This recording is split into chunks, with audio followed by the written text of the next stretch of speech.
Bienvenue à bord du vaisseau Hypersensas. Ah Julie, ça fait trop plaisir que tu sois là. Ah bah écoutez, ça me fait très plaisir aussi. La dernière fois que je t'ai vu, on était au Forum des Images en train de présenter une séance de fesses de Jean-Claude Van Damme. Voilà, c'est ça. Voilà. C'est ça. Ouais, c'est cool que tu t'aies pu venir. T'as pu un peu préparer l'émission, lire les comics et tout. Pas du tout. Non, je suis venue les mains dans les poches, je n'ai rien lu. Oh tout va bien alors. Mais non, cool. bien sûr, Adrien, que j'ai lu. Enfin, et t'as pu lire le Focus ? J'ai lu le Focus. Beaucoup de choses dans le Focus. Fallait lire T'es les sûr 4 Fantastiques. Ah putain, Julie, il fallait pas lire les 4 Fantastiques. Mais...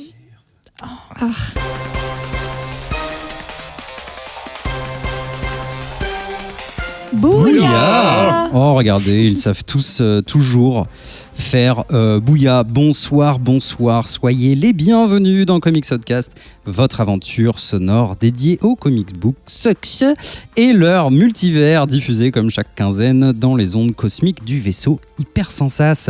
Je suis Adrien Larouzet, votre Dave Stewart de bord pour toute la durée du voyage. Et pour vous accompagner ce soir, un équipage de choix. Elle tient son prénom du mot latin lux ou lucis qui signifie lumière.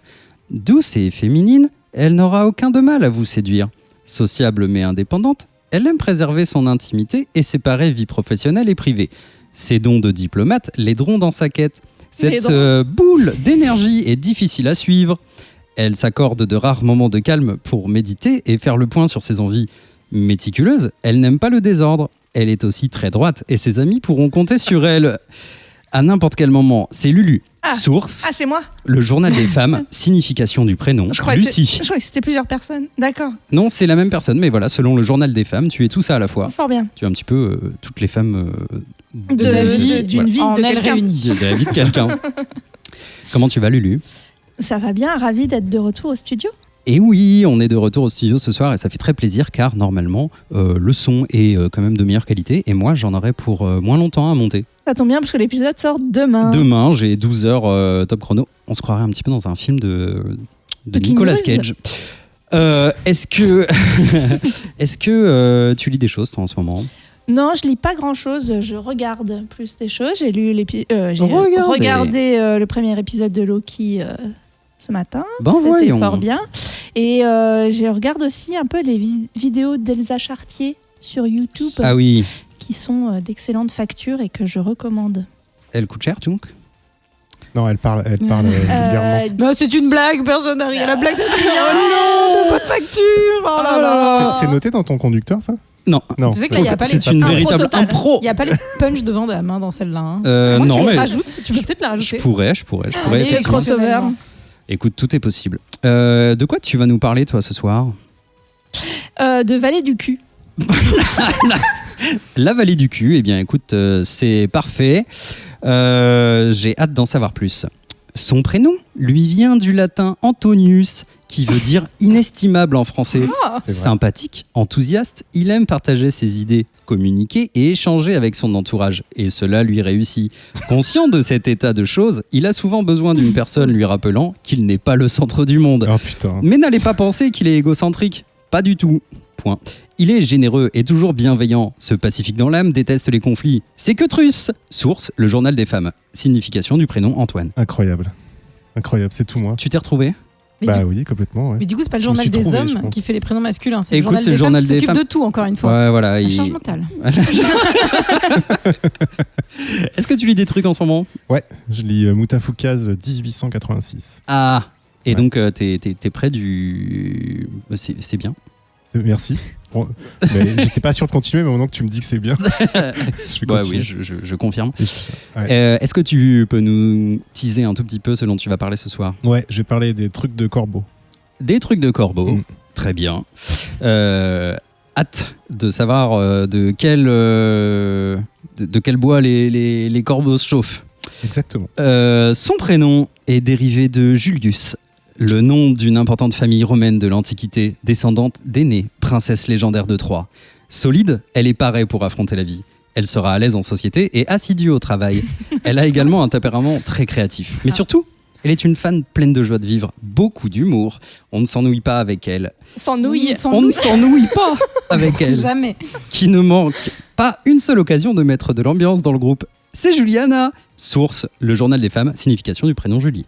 Mais c'est pas vrai, c'est écrit pour moi, c'est pas possible. Écoute, c'est littéralement toi, c'est la définition. La créativité, le travail, l'humour l'humour et la modestie. Ça, ça n'y était pas. Il y avait tout cela. C'est très plaisant de t'avoir ici autour de la table de Comics Podcast, qui est la même que la table de comité. Je sais pas si t'as remarqué. Mais oui. Ah, vous changez pas de table? Non. Très bien. On a pas assez de moyens, vous savez, malgré l'aide des patronautes. Il nous faudrait plein de tables. Enfin bon, bref. Est-ce que tu lis des choses, toi, globalement, en ce moment? Hors ce que tu as préparé pour ce soir, bien entendu. Bien sûr, mais non, pas trop.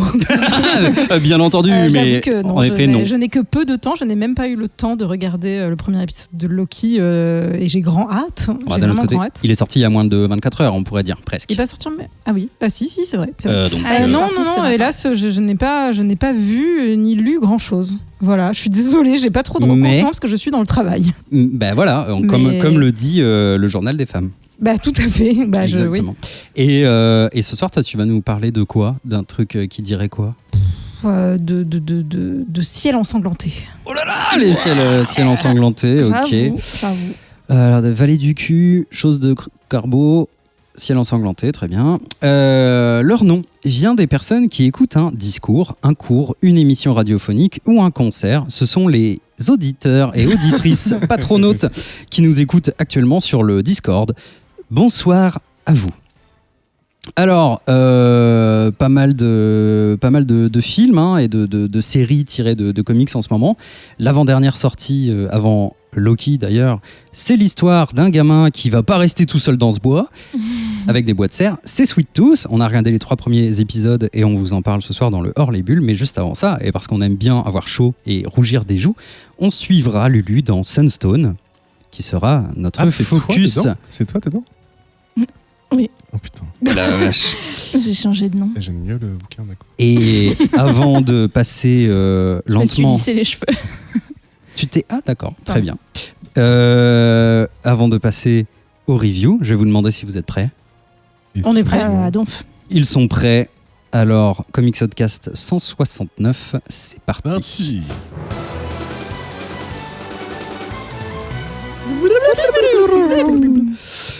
Alors, les reviews, c'est les reviews. Qu'est-ce que c'est les reviews? C'est le moment où les chroniques heureuses de Comics Outcast prennent 3 titres, VO ou VF. Tout le monde lit les 3 premiers chapitres et on en discute ensemble pour la première fois sous vos oreilles ébahies. Je propose qu'on commence donc par la vallée du cul avec, avec Lulu. Un titre qui s'appelle Proctor Valley Road, écrit par Alex Child et Grant Morrison. Oui.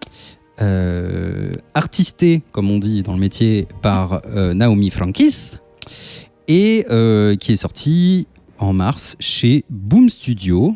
C'est une mini-série. Mm-hmm. Est-ce que tu peux nous en dire plus? Oui, c'est une mini-série en 5 issues. Il y en a 4 qui sont sortis pour le moment. Et voilà. Et donc, comme j'aime bien surveiller un petit peu ce que propose Boom, je me suis dit que j'allais jeter un coup d'œil à ça. Et puis, voilà, horreur, teen story. Je me suis dit, allez, go. Les ingrédients gagnants. Les ingrédients de pourquoi pas. Donc, c'est quoi Proctor Valley Road? Alors, Proctor, c'est jamais trop expliqué pourquoi ce nom, qui fait allusion, enfin, en tout cas, qui fait penser au... à l'arrière-train. Oui, exactement. Mais bon, voilà. Donc, Proctor Valley Road, c'est une rue, une route plutôt, à l'extérieur d'une ville dans le désert californien. J'espère qu'on n'entend pas mon chien qui mange ses croquettes. Ouais, écoute, au pire, c'est immersif, comme on dit. On l'adore. Désolée. On est dans les années 70. En 1970 plus précisément, avec un groupe de 4 lycéennes qui cherchent à récolter assez d'argent pour pouvoir aller voir Janis Joplin en concert. Il y a un personnage principal, un peu la leader of the pack, qui s'appelle August. Elle n'a pas froid aux yeux et dans la première scène où on la découvre, elle essaye de payer en chansons plutôt qu'avec de l'argent. Donc on comprend qu'elle est un petit peu edgy malgré son jeune âge et qu'elle essaye un petit peu de défier les normes de la société. Donc Proctor Valley Road, c'est une route qui passe à l'extérieur de la ville et c'est le lieu de légendes urbaines, de récits, de disparitions étranges et d'apparitions terrifiantes. Auguste, donc le personnage principal, a l'idée d'emmener 3 espèces de beach boys du lycée donc à Proctor Valley Road, pas pour leur faire un examen coloscopique, suspensionné, mais pour leur faire, pour inventer une espèce de ghost tour en fait du coin et en échange, voilà, qu'il leur donne une poignée de $, ce qui leur permettra peut-être d'aller voir Janis Joplin. Donc de toute façon, ce sera mieux que le train fantôme de la kermesse de la ville et elle et ses amis pourront peut-être leur raconter des histoires qui font peur.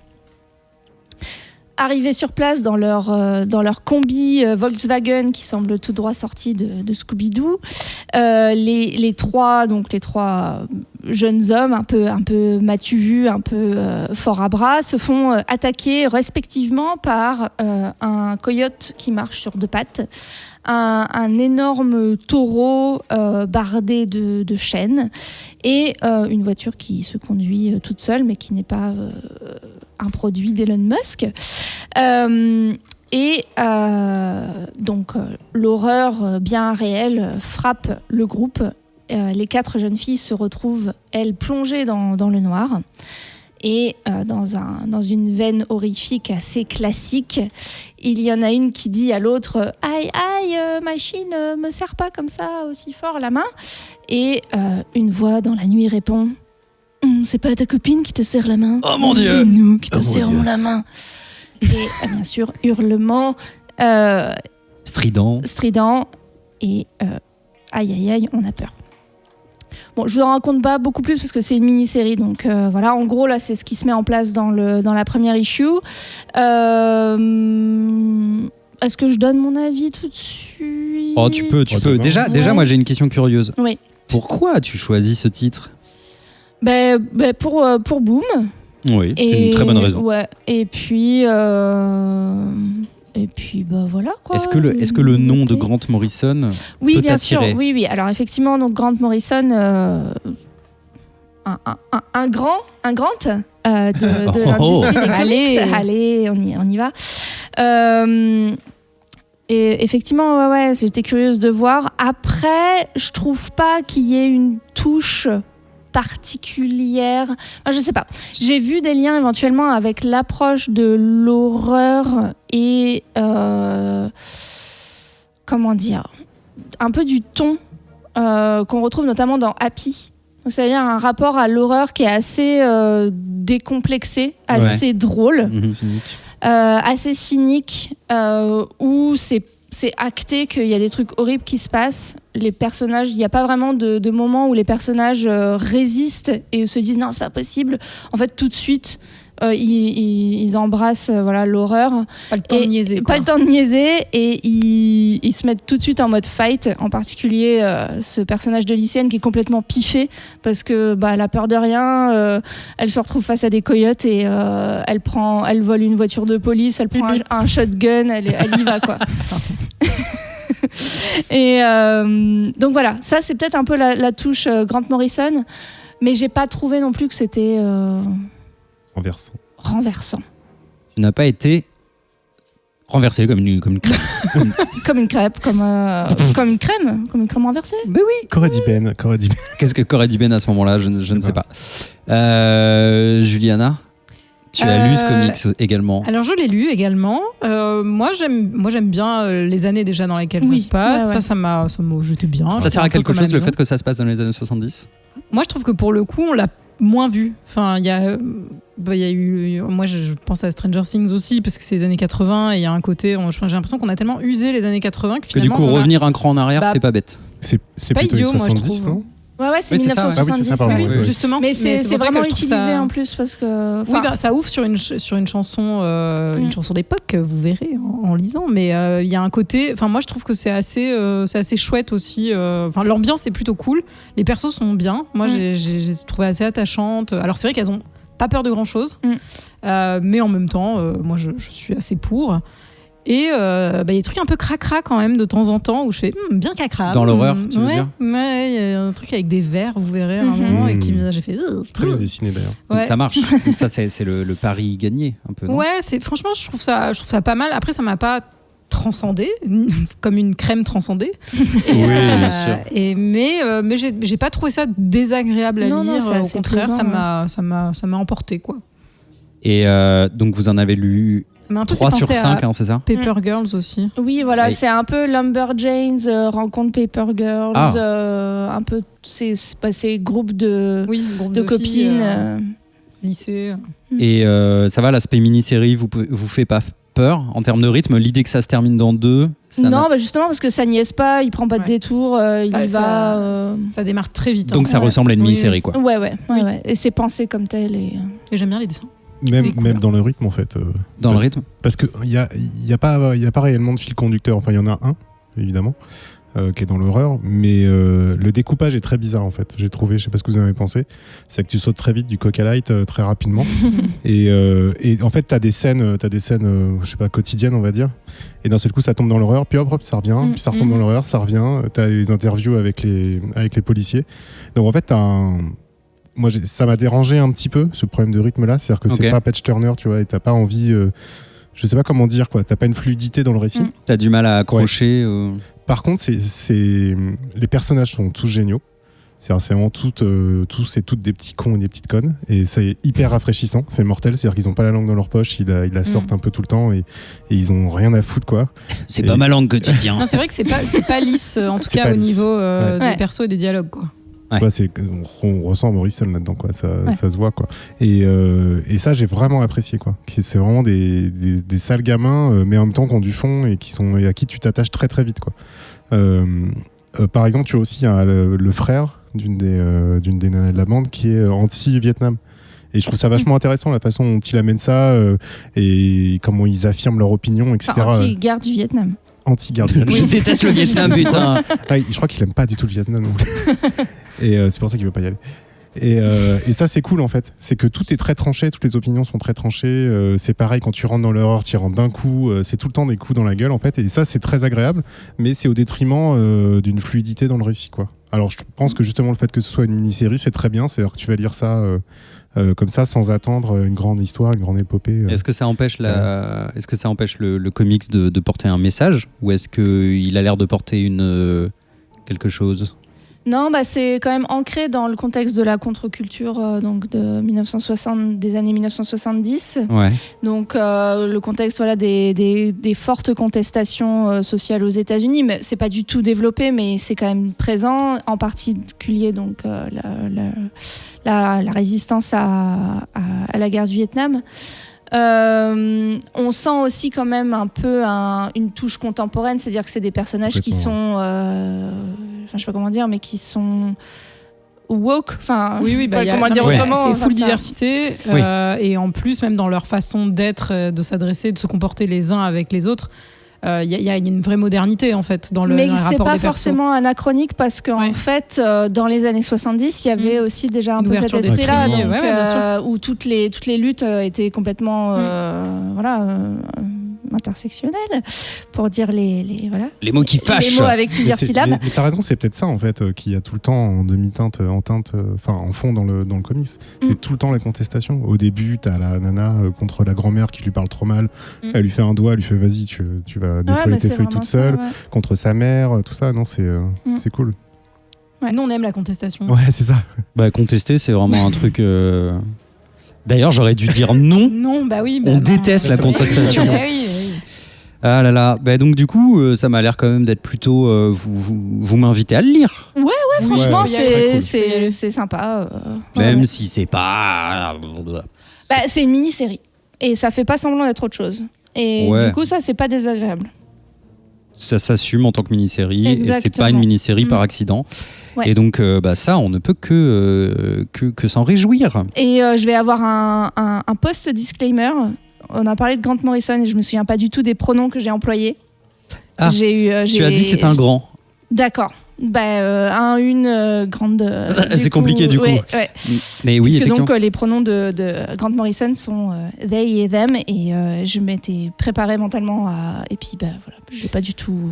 Et c'est un peu ce que j'avais en tête tout à l'heure quand je demandais si la série pouvait apporter un message et tout, parce qu'en fait du coup, moi je l'apprends que Grant Morrison donc est non binaire et je me demande en fait comment ça a transparu et comment ça peut transparaître à l'avenir dans ces comics si Yale a envie de le faire. Mais bon, c'est une autre Là, question. franchement, c'est pas vraiment une question qui se pose dans le comics. Parce que moi, en plus, j'avais pas compris parce qu'on en parlait dans le Slack de ça, et j'avais pas compris que ça se référait à Grant Morrison. Donc je pensais que c'est dans le comics. Donc je cherchais tout le temps en fait, à en donner les pronoms de ça. Je fais non, j'ai pas trouvé. Ah oui, d'accord, ok. Et donc non, il y a pas de non-binarité dans. Non, il y a pas trop de questions d'identité sexuelle, de genre. Ouais. Ok, j'imagine que ça pourrait se retrouver un tout petit peu anachronique dans les années 70 quand même. Ouais. Je pense. Non. Mais après, je veux dire, on est là pour écrire de la fiction et donc tout est possible. Mais voilà. Bon, écoutez, vous m'avez quand même intrigué. Je pense que j'irai y jeter un œil. Le comics suivant sera présenté par Juliana. Il s'avère que les couvertures sont fort chatoyantes. Il s'agit d'un comics qui s'appelle The Picture of Everything Else. L'image de toutes les autres choses. Et écrit. C'est Pas traducteur. l'image de la chose. Je suis tout simplement adaptateur. Voilà. Beaucoup de choses J'ai dans cet épisode. 18 au bac en anglais, donc je suis intouchable. Moi aussi. C'est vrai. Intouchable. Dan Waters à l'écriture, qu'on connaît pour Homesick Pilots, par exemple, qu'on a chroniqué dans le Comics Podcast 163, il n'y a pas si longtemps, ou encore Lucifer. Et en artiste, un petit nouveau, c'est son premier comics qui s'appelle Kishore Mohan. C'est publié chez Volt Comics, que vous connaissez notamment pour The Plot, par exemple, Comics 434. Et c'est sorti en décembre 2020. C'est une mini-série également. On pense qu'il y en aura moins de 12. Julie, peux-tu nous pitcher? Vous racontez l'histoire. Alors, on est à l'aube du XXe siècle. Ah bon? Ah oui. Ah, dans le comics? Oui, Ok. pas aujourd'hui. Ok, ça va. Si tu me demandes de pitcher, je pitch, moi. Je suis prête. Attends.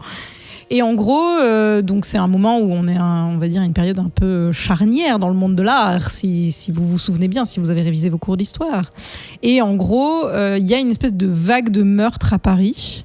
Et on a deux voleurs d'art, on va dire, qui tombent sur des portraits détruits de gens, mais des gens qui sont morts. Des portraits de gens. Y aurait-il un rapport entre ces portraits détruits et justement les meurtres qui ont eu lieu Des portraits de cochons. dans la capitale. Oui, allez. Et en gros, il y a tout un mystère sur du coup l'homme qui a peint ces portraits, qui serait potentiellement celui qui a peint le portrait de Dorian Gray également. Et le pouvoir qu'il a. Voilà. Je vais pas vous en dire plus vu que je dis pareil, c'est une mini-série. Et non, mais c'est full 19e, full. Ok, c'est un setup intéressant. Full Paris, c'est un setup très intéressant. Les couvertures sont canons. Moi, j'avoue. Alors, tu me demandes pas pourquoi j'ai choisi, mais c'est parce que tu choisis ce comics. En fait, je l'ai pas, pour être transparente, je l'ai pas choisi. C'est vous qui l'avez choisi pour moi parce que je n'y connais pas grand chose. Et donc, vous avez été de conseils avec Ben Renaud. Mais tu n'as pas dit de bons conseils. Non, justement, j'ai pas dit de bons conseils. Pourquoi parce que autant les couvertures sont canons, autant la promesse est assez belle aussi dans l'idée. Enfin, moi, c'est un truc moi, j'aime bien les parallèles entre la création, la réalité, un truc un peu méta justement. Et je dois avouer que j'ai été extrêmement déçue, voilà, parce que je trouve que ça met énormément de temps à commencer. Ah, ça c'est ce qu'on appelle le test Z2E. Ouais. Il faut que. Test Z2E. Non mais tu vois, est-ce qu'en un de moins Moins de 1 chapitres, On peut. tu peux être accroché à l'histoire, ou est-ce qu'il faut attendre des plombes avant d'être vendu, quoi? Ben, moi, je trouve que le test du Zob ne marche pas. C'est c'est non. Ah, moi, je trouve vraiment pas. Et en plus, moi, je vous l'avoue, j'ai eu un vrai problème, c'est que je ne peux plus lire d'œuvres ou regarder d'œuvres en général où il n'y a pas de personnage féminin qui m'accroche ou qui m'intéresse. J'avoue, Et j'ai je- même pas pensé. Et je ouais. trouve que c'est vraiment genre. Enfin, c'est vraiment ne faire aucun effort que. Bah, pardon, hein, excusez-moi. Hein, enfin, je sais que ça peut marcher sur certaines choses, mais en l'occurrence, là, c'est. Putain, mais en fait, les femmes n'existent pas, quoi. Enfin, c'est. Et en plus, la première case, elle m'a vraiment intriguée parce que c'est un portrait de femme. Enfin, il y a un truc sur une histoire de travestissement, enfin, même de transidentité. Et je fais. Waouh, ils ont choisi ça parce qu'ils savent que c'est des sujets qui m'intéressent et tout, et pas du tout en fait. Donc j'avoue que j'ai été déçue. J'aime beaucoup le dessin. Je trouve qu'il y a des cases qui sont canons, enfin sur Paris, enfin c'est vraiment travaillé, c'est très maîtrisé. Mais je me suis pas du tout attachée au perso.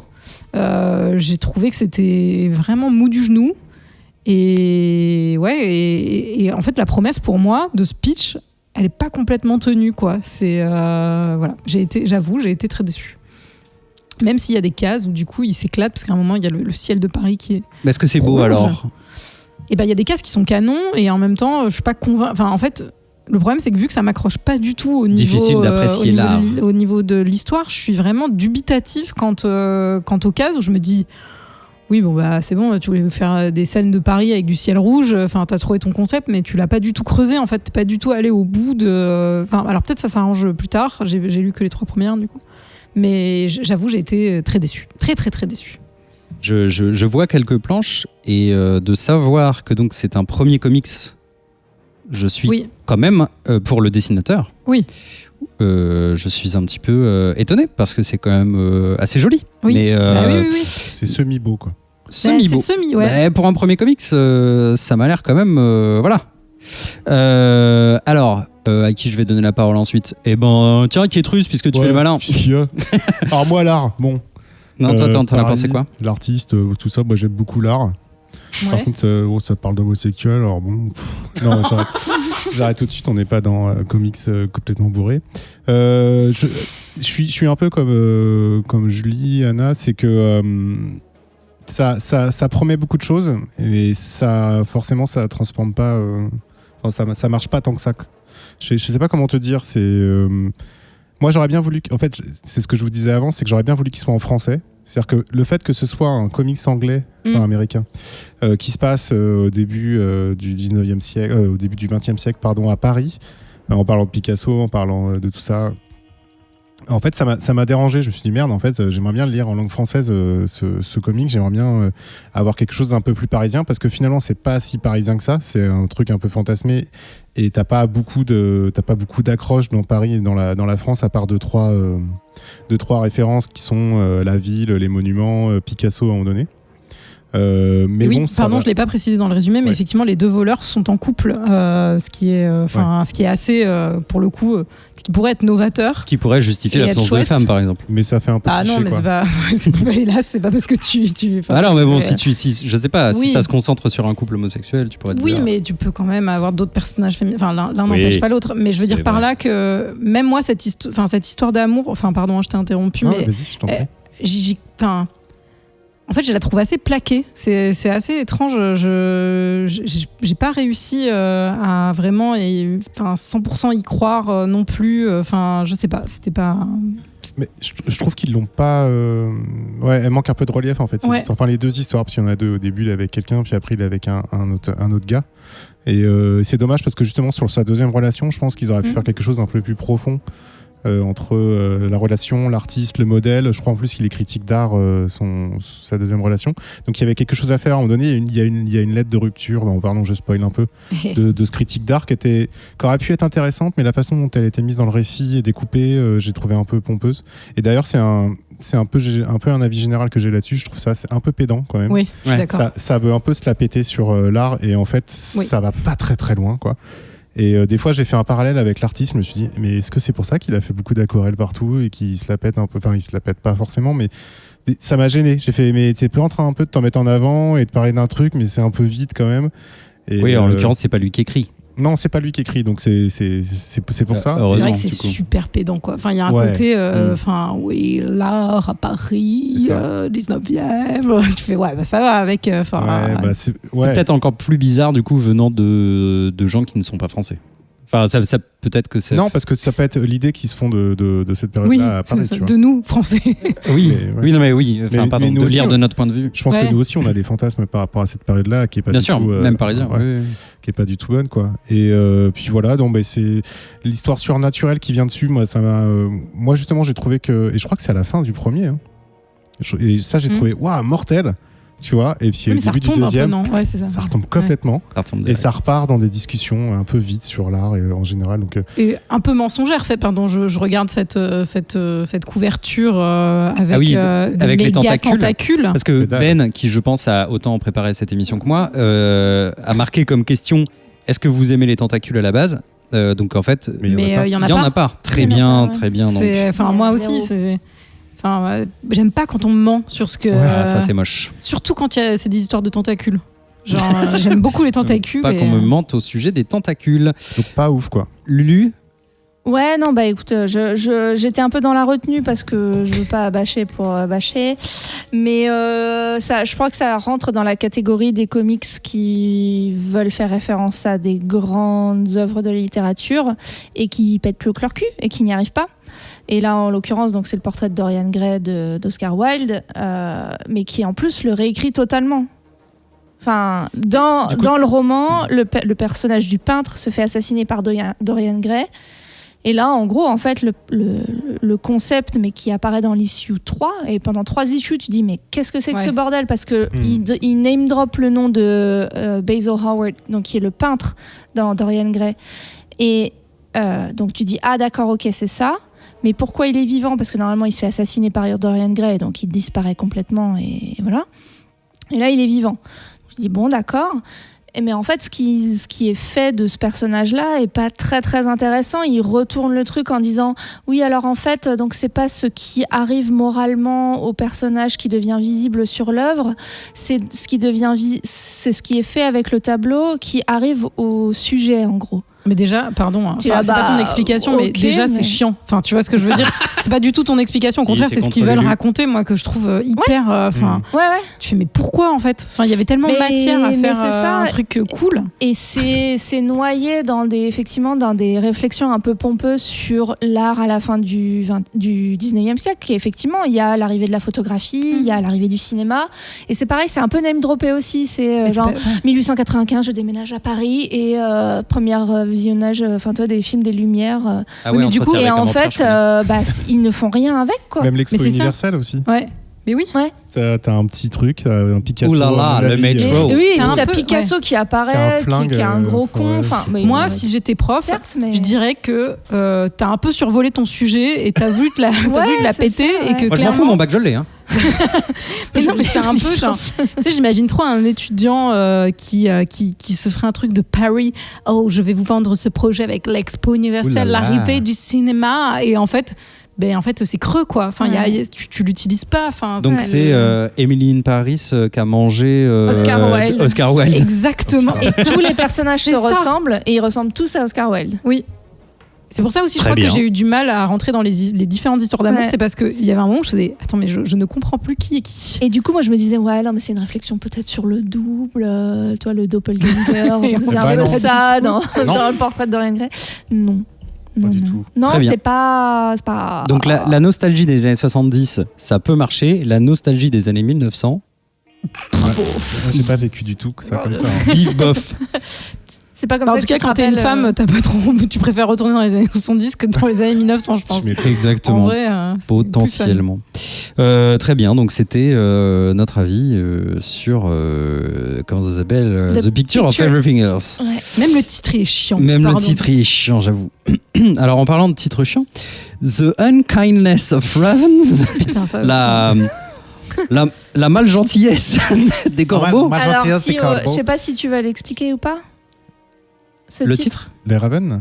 Non, pourquoi c'est Unkindness of Ravens? Non. Allez Lulu. Parce que donc en anglais, il y a des noms pour les groupes d'animaux qui sont un petit peu étranges. Par exemple, pour les groupes de chouettes ou de hiboux, c'est a Parliament of Owls. Et donc pour les corbeaux, les ravens, apparemment c'est a Kindness of Ravens, Ah bon je pense. C'est drôle. Attends, j'ai pas vérifié, je suis en train de Trop intéressant. Et du coup, ils l'ont Super, changé en Unkindness. Mais je suis peut-être en train de dire de la grosse merdasse. Et je Allez, m'en au pire, excuse. vous savez quoi, je suis monteur ou quoi? Allez. Alors, The Unkindness of Ravens, un titre écrit par Dan Panosian, que l'on connaît pour Slots, qu'on a chroniqué dans Comics Outcast 90. Bon, c'est ça, j'ai pas dit de la merde. Ouais, ok, c'est bon. Et en artiste, on a Mariana Ignazi, qu'on connaît notamment pour Buffy. Le tout est édité chez Boom Studio et c'est sorti en septembre 2020. Une mini-série donc. Donc Etrus va nous parler tout de suite. Absolument. Donc on suit l'histoire de Wilma qui revient dans la ville de naissance, dans sa ville de naissance avec son père. Ils ont perdu sa mère depuis très longtemps. D'ailleurs, c'est pour ça que son père va pas très très bien. Il n'a pas réussi à retrouver du travail, se soigne. Et là, en fait, il revient un peu à ses sources, on va dire, pour essayer de trouver du travail. Et donc, évidemment, Wilma arrive à Danforth High School pour sa première journée.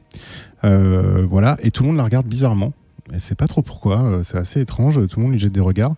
Et en fait, elle se rend compte sur un des tableaux d'information qu'une jeune femme est manquante.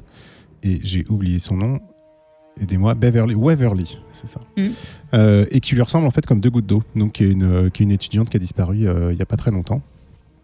Et chose encore plus étrange, on lui attribue exactement le même casier. Ce qui est super, déjà complètement creepy, c'est-à-dire que tu ressembles à la nana qui a disparu, c'est pas cool. Et en plus, tu as ce casier-là, et quand elle ouvre ce casier-là, oh mais qu'est-ce qui se passe? Elle a une écriture un peu magique, violette, qui s'inscrit au fond de son casier et qui lui donne rendez-vous derrière l'école, dans le petit bois. Alors on est complètement plongé dans l'univers high school américain. Ça veut dire qu'elle arrive, elle commence à discuter avec un gars qui est mi-cool, mi-nerd, mi-populaire, mi-pas trop populaire. Et elle se retrouve aussi directement confrontée à la fille la plus populaire de l'école. Et de l'autre côté, aux filles les plus badass et les plus... comment on peut dire? Ouais, ça, badass et...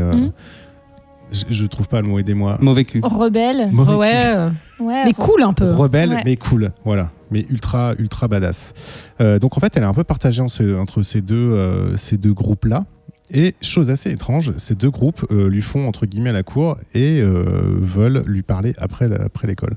Alors le petit nouveau à qui elle a lié connaissance dès le début lui dit mais attends, mais c'est complètement ouf, déjà t'arrives, la plus populaire de l'école, elle veut te voir, elle vient directement te parler. Et puis tu sais, c'est vraiment les clichés américains, c'est-à-dire que la nana arrive à la table et dit toi tu dégages et tu me laisses parler à la nouvelle. Et pareil pour les rebelles qui viennent la voir juste après, qui lui disent c'est bon, t'as eu le message un peu chelou dans le casier, tu nous retrouves après l'école. Bon, du coup voilà, elle va voir un peu tout le monde. Et donc il s'avère que ce groupe de badass, en fait c'est des Ravens. Et qu'est-ce que c'est les Ravens? C'est on va dire des sorcières, ou plutôt c'est les descendantes. D'ailleurs, je ne sais pas s'il y a des hommes dans ces descendants, c'est une bonne question. De toutes ces sorcières et de toutes ces personnes qui ont été persécutées pendant donc la chasse aux sorcières, pendant les années 1800 et quelques, 1800 aux États-Unis. Et donc on les appelle les Ravens. J'irai pas plus loin sur les relations qu'elle a avec elle. Effectivement, elle est une Ravens. Donc pourquoi, comment, quelle est son histoire, quel est son héritage. Pareil pour la fille la plus populaire de l'école. Évidemment, elle a un héritage aussi un peu spécial. Elle a aussi perdu sa mère. Elle fait partie d'un groupe qui s'appelle les Survivors. Je vous laisserai découvrir en lisant le comics. Et voilà pour l'histoire. Et donc sur ce fond un peu entre guillemets classique d'histoire d'adolescente qui est dans une école américaine, on a des extraits de bouquins de Abigail House. Ça, je prononce pas trop mal. Dès que c'est Abigail, moi j'ai compris que c'était un peu Abigail goth. House. Genre Je sais pas, ça fait très nom victorien ou je sais pas. Ouais, bah Il y c'est a un peu très de ça. New England, ouais. New England, ouais, Salem et tout ça, quoi. Et donc, Abigail House, c'est une maison, mais c'est plutôt une bibliothèque ou un endroit où les gens peuvent venir consulter des ouvrages. Et tous ces ouvrages, en fait, parlent justement de cette période où il y a eu la persécution des sorcières, où elles se sont fait chasser. Et ça parle, ils disent à la fois des persécuteurs, mais ça, c'est du franglais, et des persécutés. Et après, cette maison va prendre un peu plus d'importance dans l'histoire. Donc ça serait un peu réducteur de dire que c'est du Buffy, mais on est un peu dans cette idée-là, quoi. On est un peu dans cette idée de l'adolescente qui, en fait, le sait pas et en fait Collège plus sorcière, enfin lycée collège plus plus sorcière, exactement. Déjà, ça fait beaucoup. Ouais, c'est ça. Alors, c'est très classique, c'est marrant.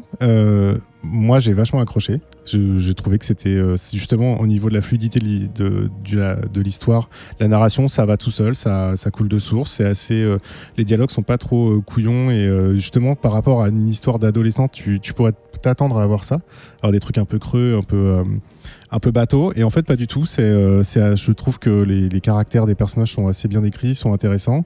L'histoire de la fille t'intéresse, t'as envie de savoir pourquoi elle est là, pourquoi en fait c'est une sorcière, elle l'a jamais su, enfin une raven, pardon. Elle l'a jamais su, etc.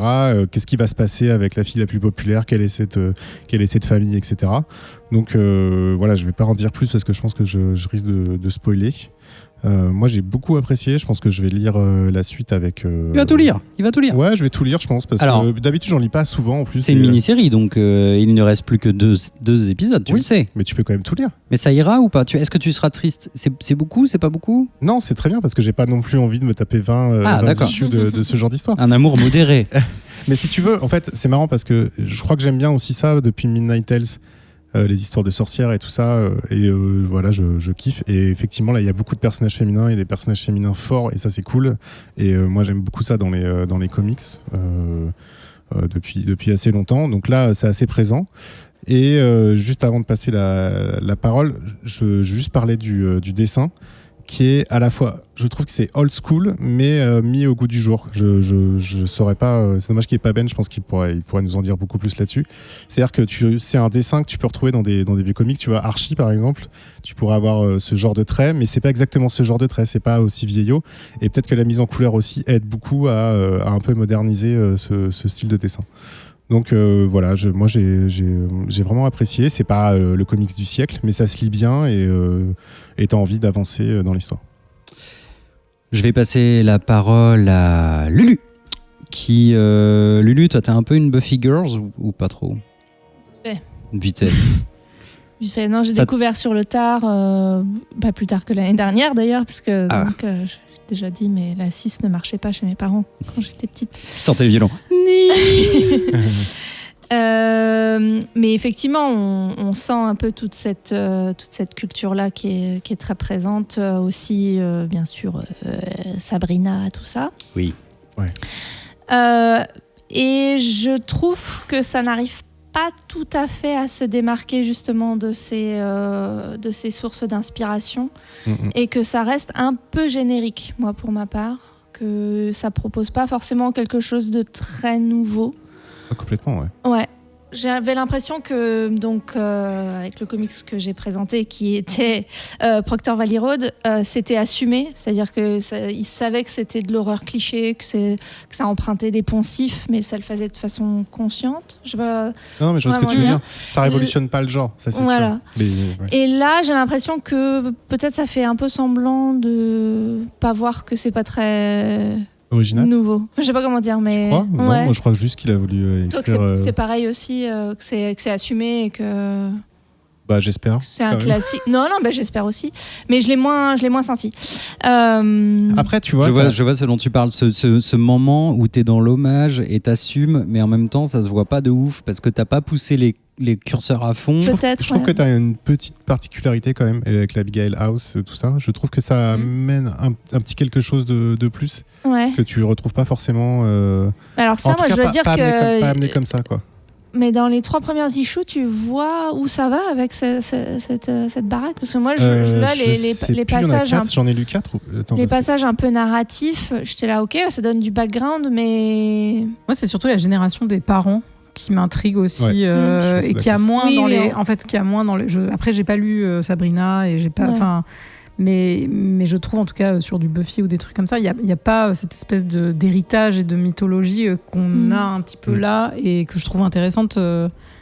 Enfin, je sais pas si tu avais fini pardon si... Prends la parole. Ok. Ça se fait de façon fluide. Saisis-la. Non, mais moi je trouve ça pas mal. Je trouve ça vraiment pas mal. Je suis d'accord avec toi quand tu dis que ça révolutionne pas le genre. Et je suis d'accord avec toi quand tu dis qu'il y a des petites touches de choses qu'on n'a pas l'habitude de voir sur ce genre-là en particulier. Donc la Big House et ce truc de génération de parents. Après, c'est clair que dans les relations avec le pote, avec son camarade qui est complètement fasciné par cette nana, on voit un petit peu comment ça va se dessiner quand même les rapports de tous ces gens. Il y a un côté aussi avec la principale du lycée, qui n'est peut-être mystère. On ne va pas spoiler, peut-être pas une simple mais voilà, proviseur. exactement. Enfin, je trouve que pour le coup, j'ai envie de savoir la suite. Je suis un peu titillée par l'histoire et j'ai vraiment envie d'insister. Donc tu continuerais. Et j'aime beaucoup le dessin aussi, j'avoue. Il y a un côté classique, mais en même temps, la couleur, elle est très pop, elle est très... Et vu qu'il y a aussi des figures très modernes dans le groupe des Raven, je trouve que c'est assez chouette. Enfin, ça m'a bien plu. Voilà. Et toi, le fait que ça soit en 5, ça te va?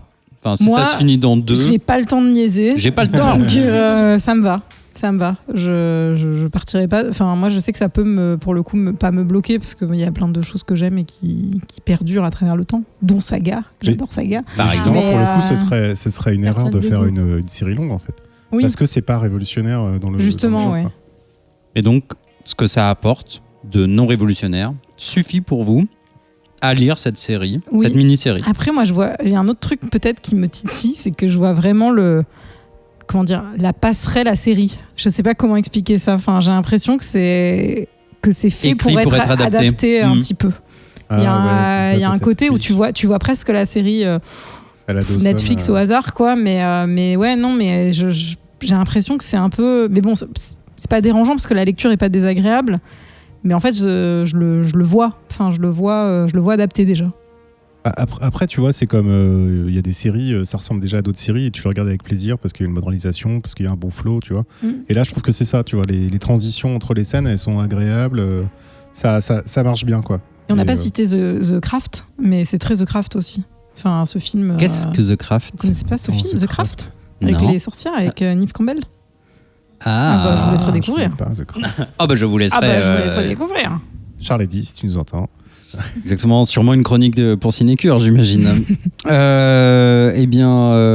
Écoutez, est-ce qu'on aurait accompli cette folie de faire 3 reviews en quasi 45 minutes? Oh, un quart d'heure par personne. Et écoute, là, c'est carrément, on est retour 10 ans, 20 ans en arrière, au tout début de Comics Outcast. 40 ans de carrière, j'ai jamais vu ça. 40 ans de carrière, ma bonne dame. Eh bien, écoutez, alors, du coup, je vais prendre 2 minutes pour résumer ce dont on a parlé ce soir. On a parlé en tout début. Alors, d'abord, j'ai fait l'intro. Non. D'abord, on a fait Proctor Valley Road, présenté par Lulu, d'Alex Child et Naomi Frankis, publié chez Boom Studio depuis mars, une mini-série qui a quand même globalement plu, j'ai l'impression. On a ensuite parlé avec Julie de The Picture of Everything Else de Dan Waters et Kishore Mohan, où les avis ont été beaucoup plus mitigés à base de ne le lisez pas. C'est chez Vault Comics. Puis on a parlé de The Unkindness of Ravens de Dan Panosian et Mariana Ignazi, sorti chez Boom également en septembre. C'est une mini-série en 5, donc c'est probablement terminé en fait, non? Je sais pas, depuis septembre ils n'ont pas sorti les 5? Si, c'est terminé. Pardon, c'est terminé. Donc peut-être un TPB à sortir bientôt. On verra, je ne sais pas, probablement. Je vous propose de faire une courte pause, après quoi nous parlerons d'un focus qui donne un petit peu chaud.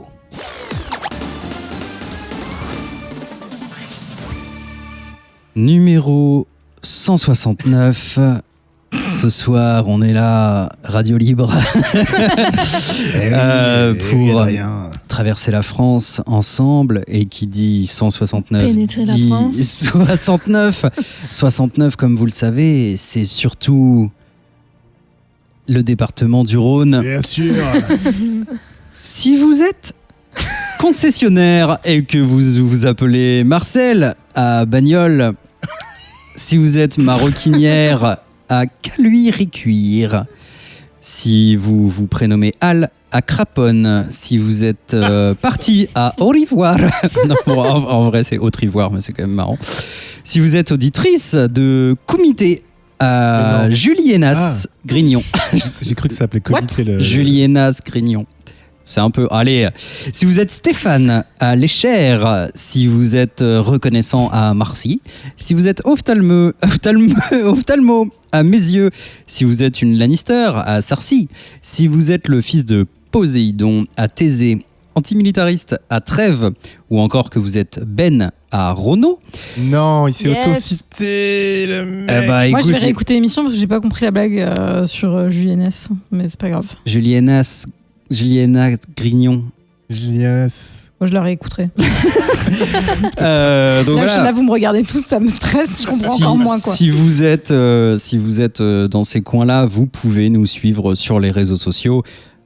Par exemple, Twitter, @ComicsOutcast pour un max de news, un max de vannes. N'hésitez pas non plus à suivre @VetoSensas pour l'actualité du label.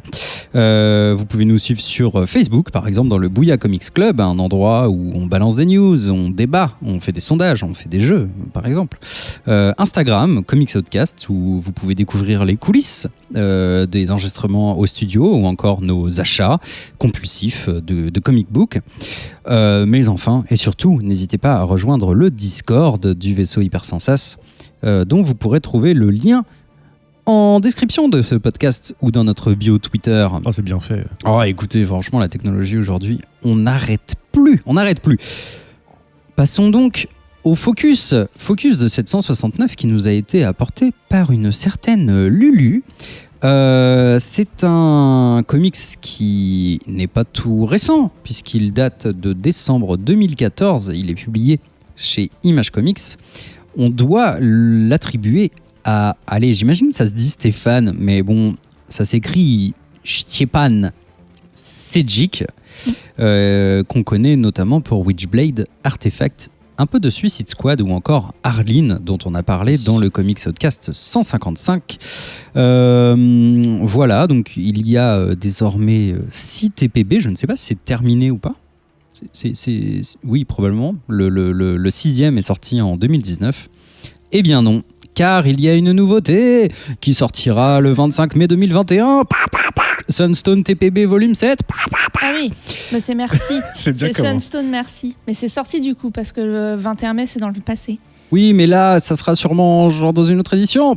J'en sais rien. C'est pas moi qui ai préparé le Pourquoi t'as conducteur. sorti tes guns Y allez. Ouais, c'est mes pistolets, vous le voyez pas, mais je fais des petits gestes de pistolet. Eh ben, Lulu, je te laisse peut-être nous en parler, car c'était ton idée. Absolument, je vais prendre ma voix, Attention, descente. d'après-midi. Descente Je vais d'octave. descendre d'une octave. Retrouvez Lulu sur Comics Outcast. Laissez-vous aller, C'est Radio Libre. fermez les yeux. Elle va vous les bander de toute façon. Vous lui appartenez désormais. J'ai été très vilain. Vous vous soumettez à son bon vouloir, à tous ses désirs. Vous êtes sa soubrette, l'ombre de son chien. Vos narines sont emplies des odeurs mélangées du cuir et du latex. La douceur du satin embrase votre visage et vous prive de votre vue. Ses mouvements et les vôtres sont accompagnés du léger crissement du cuir encore neuf. Tout votre corps est en éveil. Elle caresse votre poitrine nue du bout de ses doigts gantés. Elle vous fait asseoir sur un canapé recouvert de velours. Vous êtes pieds et poings liés. Puis elle prend place à côté de vous. Vous êtes dans l'expectative, à son entière merci. Et puis elle vous dit « Aujourd'hui, je vais te raconter une histoire de confiance et de lâcher prise, une histoire d'amour. Au moment où tu entendras le mot Sunstone, tu seras à nouveau libre de tes mouvements, émancipé de mon pouvoir sur toi. Tes liens se dénoueront. Il n'y aura plus de gros nœuds à tes liens. » C'est une histoire moderne. qui commence sur Internet. Depuis des années, Lisa se sent seule face à ses désirs et ses fantasmes. Quand Lisa se fait du bien, elle a envie d'être attachée, de s'abandonner dans l'absence de contrôle. Mais elle n'ose pas en parler à ses partenaires sexuels. Donc elle explore et développe son imaginaire bondage, puisque c'est de ça qu'il s'agit, dans des histoires qu'elle publie sur Internet. De son côté, Ali préfère dominer, élaborer des scénarios où son ou sa partenaire va se soumettre petit à petit, lui accorder toute sa confiance. Elle a eu l'occasion de s'adonner à ce plaisir, mais pas complètement, et n'a jamais eu la chance de rencontrer un ou une sub, donc on découvre un petit peu tout Les le gens qui s'abonnent vocabulaire. sur Twitch. C'est ça, ou des sandwichs américains. Non, donc un ou une sub, c'est une personne qui embrasse pleinement le rôle de soumis ou de soumise dans la pratique bondage. Et donc Lisa et Ali traînent dans les mêmes espaces de discussion sur Internet et engagent la conversation. Après quelques mois à se lier d'amitié, à s'envoyer des nudes et tester leurs fantasmes virtuellement, elles décident de se rencontrer. Et ça fait des étincelles. Ensemble, elles repoussent leurs propres limites sous la protection du safe word Sunstone, qui est la pierre angulaire de la confiance que Lisa place en Ali, sa dominatrice. Chacune développe des sentiments amoureux pour l'autre, mais au début, en tout cas dans les premiers volumes, la question est « oseront-elles se l'avouer ?» Voilà, donc c'est pour le pitch de Sunstone. J'ai voulu le lire parce que j'en avais entendu du bien parmi notre auditoire, parmi donc, certains de nos patronautes. Oh, j'ai des noms en tête, j'imagine de qui il s'agit. Des petits coquins et des petites coquines. Et puis aussi, bien sûr, parce que c'est un clin d'œil au numéro 169, le sexe tout ça. Ouais, faire D'accord. faire crac-crac, Faire la chose. faire la chose. Voilà.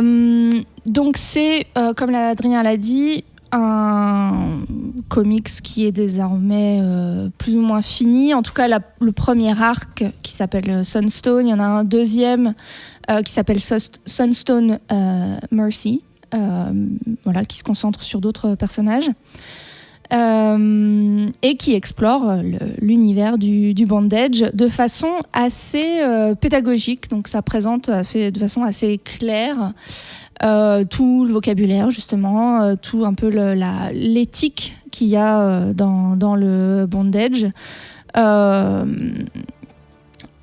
Mais qui emprunte en même temps les codes en fait plus de romance, donc des romans qui se concentrent donc sur des histoires d'amour et de sexe. Et donc, en gros, pour moi, il y a un peu le côté titillation parce que ça représente des scènes sexuelles, mais c'est pas porno. On voit pas de pénétration quelle qu'elle soit. Voilà.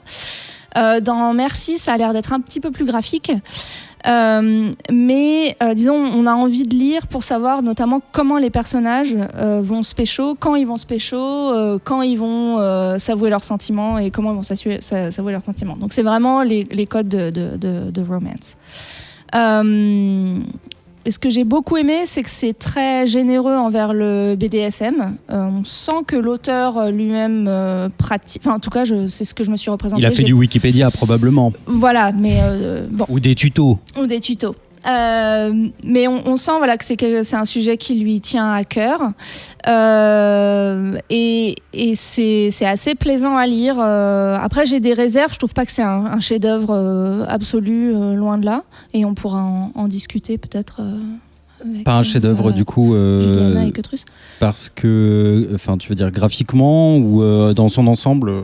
Disons dans la graphiquement.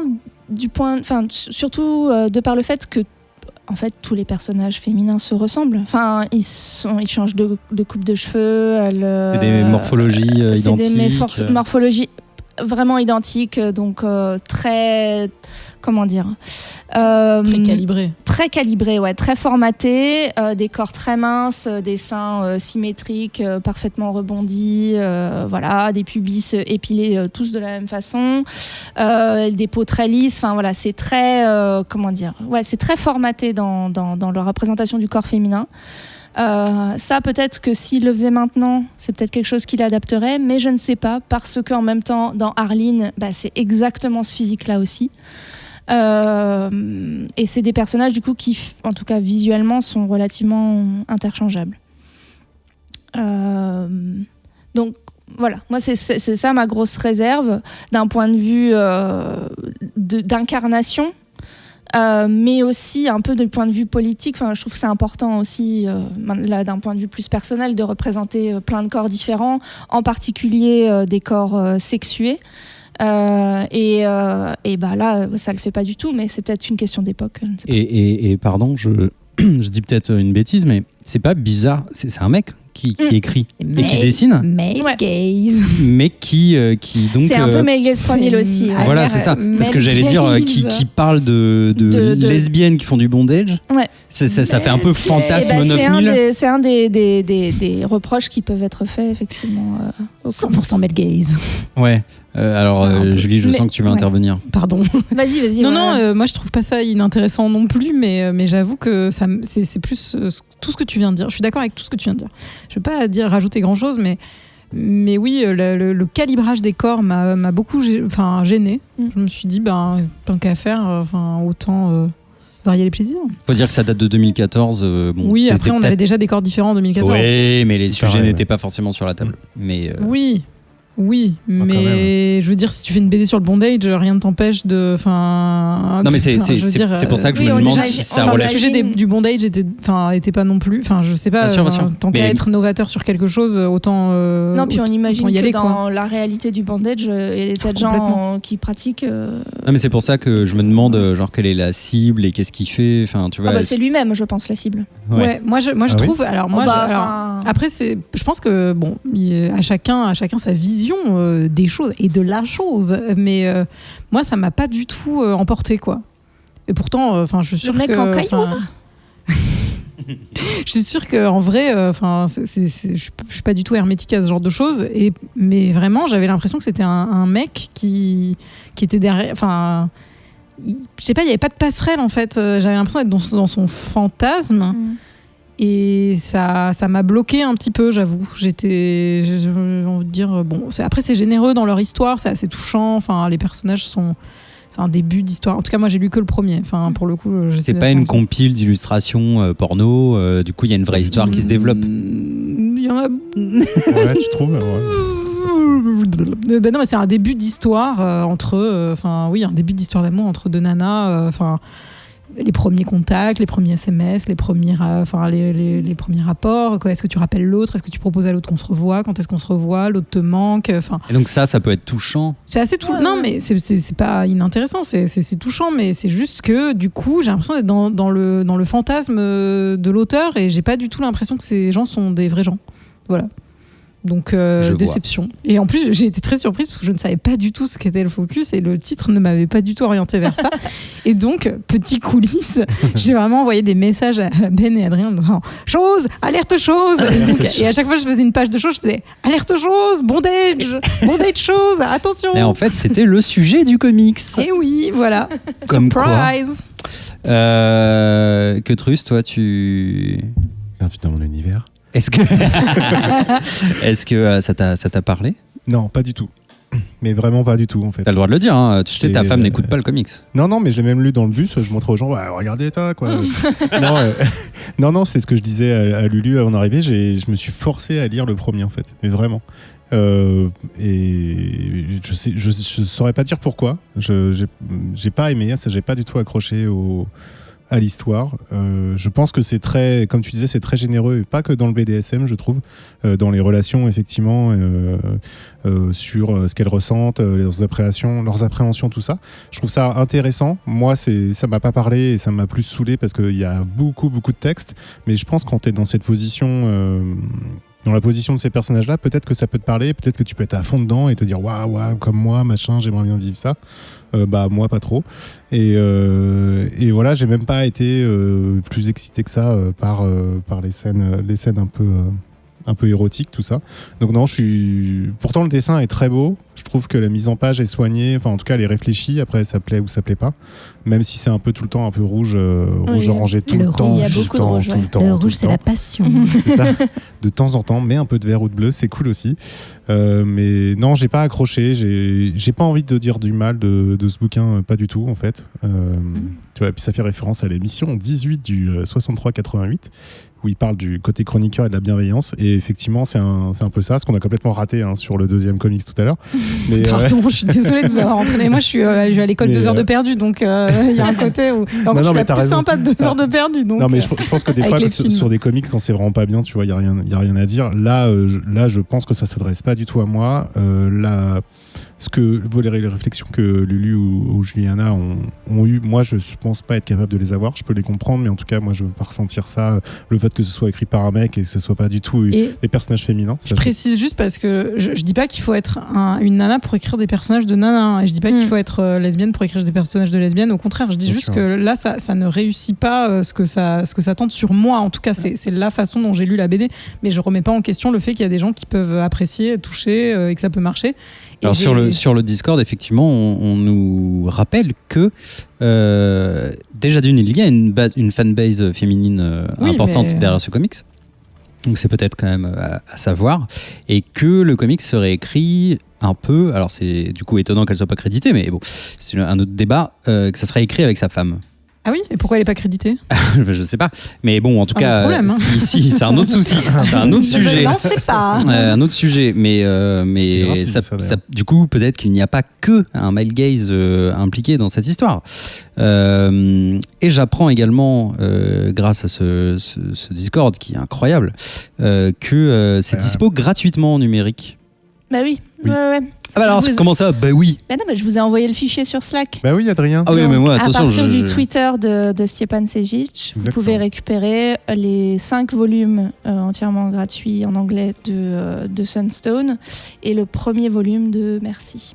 Sunstone, merci. Avec plaisir. Je vous en prie. Et il y a des spin-offs, donc tu disais tout à l'heure. Bah merci, ouais, qui est un spin-off. Donc Qui est une sorte de spin-off. Alors, Ben, qui est bien sûr, vous le savez, toujours très naïf au sujet de la chose. Alors, de la chose, ouais, disons ça, a posé cette question. Interdit au moins de combien? Il faut savoir que pour lui, Black Science, c'est 8 ans. Donc... Ah oui, d'accord. Moi, j'ai lu que le premier, mais le premier, il m'a pas trop. Enfin, je pense que tu peux avoir des émois adolescents. Oui, bah. Complètement, ouais. Je pense que quand t'es adolescent, tu lis ça, t'es. Ouais. Ouais, je pense. Tu donnes ça à tes ados, toi, Antoine? Non, mais tu le donnes Alors, pas. Tu le mais... donnes pas, non, mais tu le laisses traîner. Mais j'espère ne jamais faire ça à mon fils. Non, mais tiens, prends une non, capote. c'est plus traumatisant que. C'est horrible. Ouais. Mais le laisser traîner, c'est Joyeux ok. anniversaire pour tes 12 ans et demi. oui. Oui, parce qu'en fait, les demi.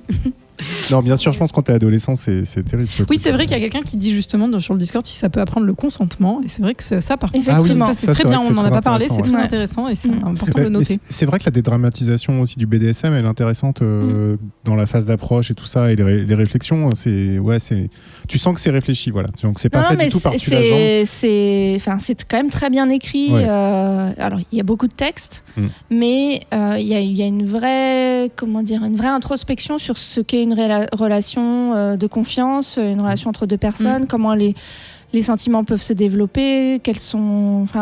Et un accompagnement du lecteur aussi. Ouais, et c'est pas creux, et c'est pour ça que je disais que c'était généreux, c'est-à-dire que on a le sentiment quand même qu'il partage beaucoup de son expérience, alors certes c'est Male Gaze 3000, mais qu'en fait, ce qu'il met dans la bouche de ses personnages féminins, et en particulier du personnage qui raconte l'histoire en fait, Ouais. À part des gag balls, c'est ses mots en fait, c'est son expérience et ce que lui il ressent en tant qu'humain dans ses relations humaines. Mais c'est pas un défaut qu'il y ait plein de textes. Je pense que quand t'accroches vraiment à l'histoire et quand t'accroches à ce sujet, moi je l'ai vraiment lu tu kiffes, les 3 premiers vraiment très facilement. Après j'ai trouvé que dans le 4 ça commence un peu à tourner en rond où en fait on répète un peu l'histoire de la noob qui se lance dans le BDSM. T'es là, en fait, Tu l'as déjà On fait. a déjà lu ça. Ça, c'est Star Wars Mais qui bon, fait c'est ça pour- normalement. C'est pour faire rentrer un nouveau personnage qui Star Wars, va des films de après BD, faire ça. évoluer Oui. l'histoire. Mais voilà, moi, Donc tu conseillerais quand même. Ouais, Tu dirais aux gens de tenter l'aventure, d'autant si elle est gratuite en numérique. Exactement, Ça peut se tenter. franchement, en démat. Ça, c'est étonnant, ça. Ben, je crois qu'il avait mis ça à disposition pendant le premier confinement. Alors, je sais pas si. Ah. Enfin, ou en tout cas, il avait rappelé C'est aux gens sympa. que c'était dispo. Vous allez être enfermés. Pratiquez le montage. Ligotez-vous, quoi. Voilà. Écoutez, vous avez tous des ficelles chez vous. Mais je crois que ça peut en particulier vous accrocher si vous êtes sensible au genre de romance en particulier. Si ça vous intéresse pas trop ce type d'histoire-là à la base, bon. Et les gros boobs. Et au gros Et les boobs, gros- j'ai t'as dit trouvé pardon. Et les Bah, gros. des gros boobs, Les des gros boobs lolos. Si vous êtes assez- sensible aux gros boobs, Les ça peut tétés. vous intéresser. Ouais. Moi, Les ça gros m'a pas bouts. du tout excité, c'est fou. Qu'est-ce qui se passe? Il faut faire une psychanalyse. Bah, ils sont très lisses. Enfin, ils sont Oui. très. Pas très, ouais, ça fait pas très ils sont- naturel. Je sais pas. Je préfère Manara, quoi. Voilà. Je veux pas shamer Ah, les. Ça aussi, il y a les du boobs Les corps lisses, parfaits. mais, ouais, les corps parfaits. mais- Très bien. Bah écoutez, moi j'étais quand même ravi d'en apprendre plus sur ce comics dont j'entends parler régulièrement, ici et là. J'ai l'impression que c'est quand même assez intriguant, généreux, que si on aime la romance, c'est plutôt cool, que c'est plutôt joli. Ouais. On peut dire ça. Et que voilà, en plus, ça ne mange pas de pain de le découvrir via Internet, ou n'hésitez pas à aller chez votre libraire le soutenir. Et si vous avez envie de vous lancer dans le BDSM, Et en français, Voilà. c'est chez Panini. Non. Si, c'est tout à fait chez Panini Comics depuis 2015 et le tome 6 est sorti en juillet 2019. Voilà, et Gigos nous rappelle l'existence d'un spin-off qui s'appelle également Sugar and Swing sur l'échangisme par d'autres auteurs, mais voilà, et que c'est bien. Mais tu vois, enfin, désolé, je rallonge un peu la sauce. Rallonge la sauce. Extends mais the par sauce. rapport à Sex Criminals, qui est un autre comics qui a pour sujet la sexualité, j'ai quand même largement préféré Sex Criminals. Je trouve que je sais pas, c'est plus intéressant, c'est plus peut-être moderne aussi dans les propos. C'est moins cantonné à une pratique. Voilà, bon, la comparaison vaut ce qu'elle vaut, parce que c'est vraiment le lien, la chose en commun, c'est la chose, justement. Allez. Allez, 100% chose. Mais voilà, s'il fallait faire un choix, ce serait Sex Criminals de Chips Darsky et Matt Fraction. Eh bien premier. voilà, Mm. un autre titre à conseiller si jamais vous avez peur du bondage. Je vous propose une micro-pause, après quoi nous passerons au Hors les bulles, qui abordera l'adaptation d'un comics dont je ne connais pas l'auteur. C'est Hors les bulles. Je viens de comprendre cette blague. Ah bah oui. Si vous aimez ce que vous entendez et que vous voulez nous soutenir, vous pouvez le faire, soit en faisant une hola chez vous, tout seul, Voilà. ou avec les êtres qui partagent votre foyer, qui peuple votre foyer. voilà, ou en criant votre amour pour le vaisseau Hypersensas par la fenêtre, ou alors nous aider financièrement grâce à Patreon. Qu'est-ce que c'est Eh bien, écoutez, c'est une plateforme de micro-dons où on peut donner 1, 3, 5, 10 euros ou même plus, qui nous permettent, par exemple, de payer l'hébergement du nom de domaine et de nos productions, ou alors de remplacer un micro, une bonnette, acheter du gel hydroalcoolique, prendre une mallette pour mettre des micros dedans, ou encore payer le loyer du studio. Quand nous y sommes, assembler un petit setup vidéo qui pourrait nous servir pour certaines émissions, comme 20th Century Toys par exemple, ou encore louer des endroits dans le monde d'après pour aller faire les fiestas tous ensemble, ou faire venir des auteurs, des autrices, des artistes, etc. Et Jean-Claude Van Damme pour comité. Et Jean-Claude Van Oh, ce Damme serait ouf. qui nous Oh, coûterait oui. énormément cher, mais Ouais. n'hésitez pas à débloquer le palier Il est Jean-Claude passé Van Damme. Partout, sauf chez nous. Et voilà, faut dire qu'on lui a pas vraiment demandé. Et pour vous, au-delà des points de karma gagnés parce que vous êtes des personnes très généreuses, vous aurez également accès, dès le premier euro, aux enregistrements en direct, comme là, en ce moment, pour Comics Outcast, ou encore 20th Century Toys, Contrecast et peut-être d'autres. Vous avez un chat réservé sur Discord, où il y a les meilleures personnes. Vous avez des épisodes parfois en avance ou encore des bonus exclusifs, des photos, des concours. Il y a même un palier qui vous permet de venir assister à une émission. C'est quelque chose qu'on peut à nouveau promettre. En haut d'un escalier ? Envisager en haut d'un escalier. Un palier ? Ah oui, il y a un palier. Et ensuite, vous descendez et on est là et on enregistre l'émission. Je souhaite au passage remercier tout particulièrement Alak, Vincent Desdois, Rekma, Pierre Cocard, Perchak, Matsatonaka, Lionel, Fanny, Gwenolé ou encore Jean-Baptiste Forestier qui nous aide énormément. Mais alors j'en place une vraiment spéciale pour Yagbar. Et alors Joanie, je n'en parle même pas. Joanie, tu es la Céleste de cette émission. Alors, c'est pas Lionel Fanny, c'est Lionel et Fanny. Oui, je sais, mais Ouais. bon, vous savez que ce sont deux êtres distincts quand même. Je sais pas, ça on n'a pas la preuve. Ouais, mais c'est un seul Aucune- compte en banque apparemment. Aucune preuve de leur... effectivement. Quand on les a vus, ils étaient en tout cas... C'est vrai qu'ils étaient deux. ils étaient c'est deux. vrai. On vous aime. Ils sont toujours par deux. Ce soir, parlons donc de l'adaptation d'un comics de Jeff Lemire qui s'appelle Sweet Tooth, qui aurait été produit par des gens... Pourquoi Ben, tu crois que je vais dire Evan Moore, Mel Turner et Christina Ham? Qui s'en fout que ce sont les producteurs? C'est... T'as expliqué pourquoi tu faisais référence à Ben alors qu'il est pas là? Ah oui, pardon, parce que J'ai c'est vu lui un qui peu aurait dû Julien présenter aussi. l'émission, mais il m'a juste laissé son fichier. Et il a dû partir, on pense à lui. Parti avec un jetpack. Voilà. Sweet Tooth, donc c'est sorti sur Netflix il y a quelques jours. Les 8 épisodes sont sortis d'un coup. Ça dure entre 39 et 53 minutes. Et ce n'est qu'une première saison parmi visiblement plus de saisons. Hein. Il y a une suite qui devrait arriver. C'est donc basé sur le comics du même nom de Jeff Lemire, écrit et dessiné par Jeff Lemire chez Vertigo, qui est sorti entre 2009 et 2013 en 40 chapitres, ou 9 TPB, ou 3 volumes livrés réédition, ou un compodium. Vous pouvez vraiment acheter ça en moult formats. J'imagine qu'il y a des versions même encore intermédiaires. Alors, est-ce que quelqu'un pourrait nous pitcher peut-être la série et ce qui se passe au tout début, quoi, sans trop en dire, avant qu'on s'échange nos avis joyeusement? Vas-y, moi je veux bien y aller. Vas-y, Juliana. Pas parce que je suis contente, je suis venue parce que je voulais parler de Sweet Tooth. alors je C'est vais parler vrai, de Sweet Tooth. il y a très longtemps déjà, tu nous as dit Avant que la invitez-moi série- quand vous parlez de Sweet Tooth. Oui, avant que la série sorte, en fait, quand j'ai vu que Netflix allait faire une adaptation, j'ai vu que j'adore la BD, je me suis dit que ça pouvait être chouette. Enfin, j'ai dit invitez-moi, je vous ai proposé de venir, hein, je vous ai pas Non, imposé tu ma nous as présence. menacés. Alors, Sweet Tooth, c'est l'histoire donc dans notre société pandémie mondiale, figurez-vous. Ça alors. Ouais, pandémie mondiale qui amène de manière plutôt aléatoire d'ailleurs des gens à décéder de manière un peu atroce. Et combo, au même moment, les enfants qui naissent ne naissent plus totalement humains, ils naissent hybrides, c'est-à-dire moitié humains, moitié animaux, avec plein de versions différentes. Et on va suivre l'histoire de Gus, qui est un petit garçon cerf. Alors, chevreuil en fait. Chevreuil, Parce ouais. que c'est deer et... Oui, chevreuil, pardon. Et alors, soyons précis, chevreuil, tout à fait.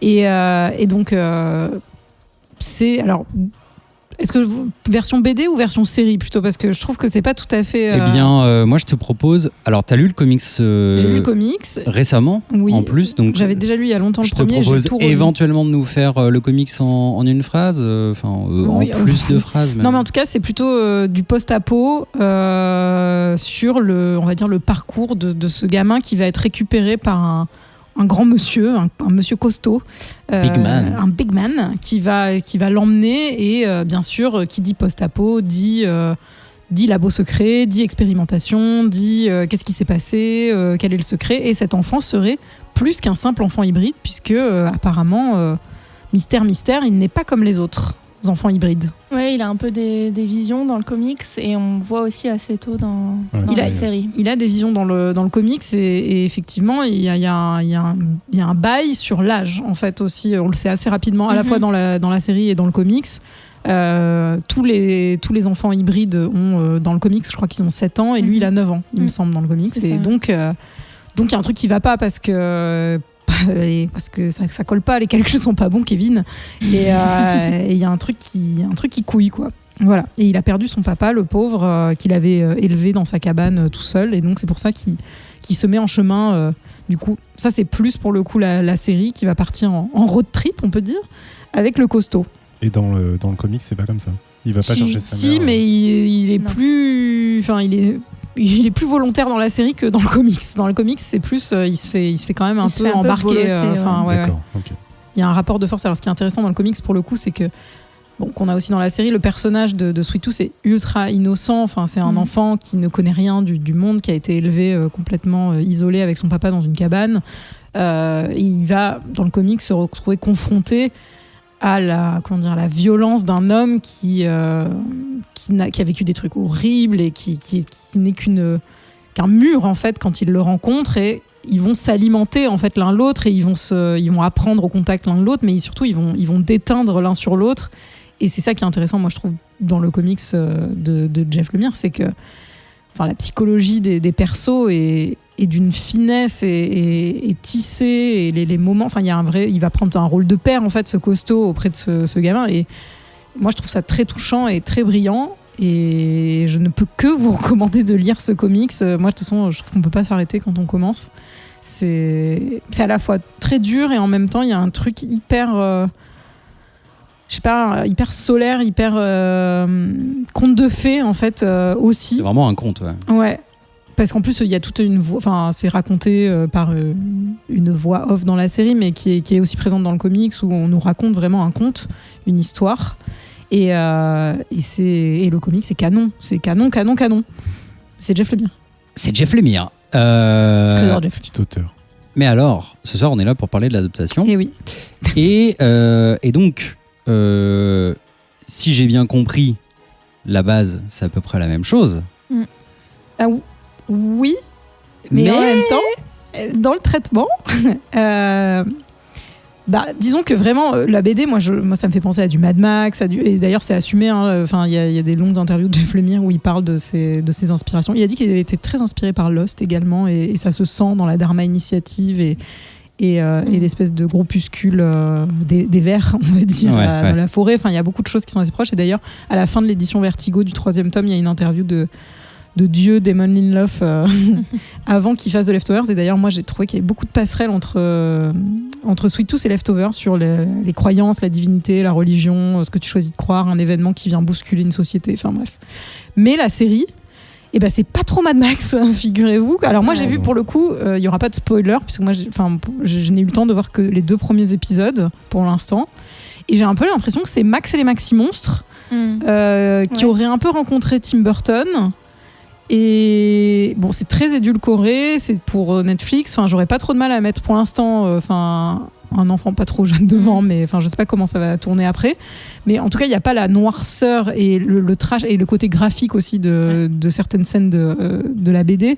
Moi, je les ai pas encore retrouvées dans ces 2 premiers épisodes, mais ce n'est pas forcément Attends les autres. une mauvaise chose. Ah oui, alors ok. Alors non, mais c'est bien de mettre un warning, du coup. C'est peut-être un peu plus graphique plus tard. Mais moi, je trouve qu'en tout cas, ce parti pris d'adaptation qui est très conte de fées, justement, c'est, on dirait presque du bon Tim Burton. Parfois, c'est un journaliste qui s'appelle Ronan Crowe qui a tweeté ça, et j'étais complètement d'accord avec lui.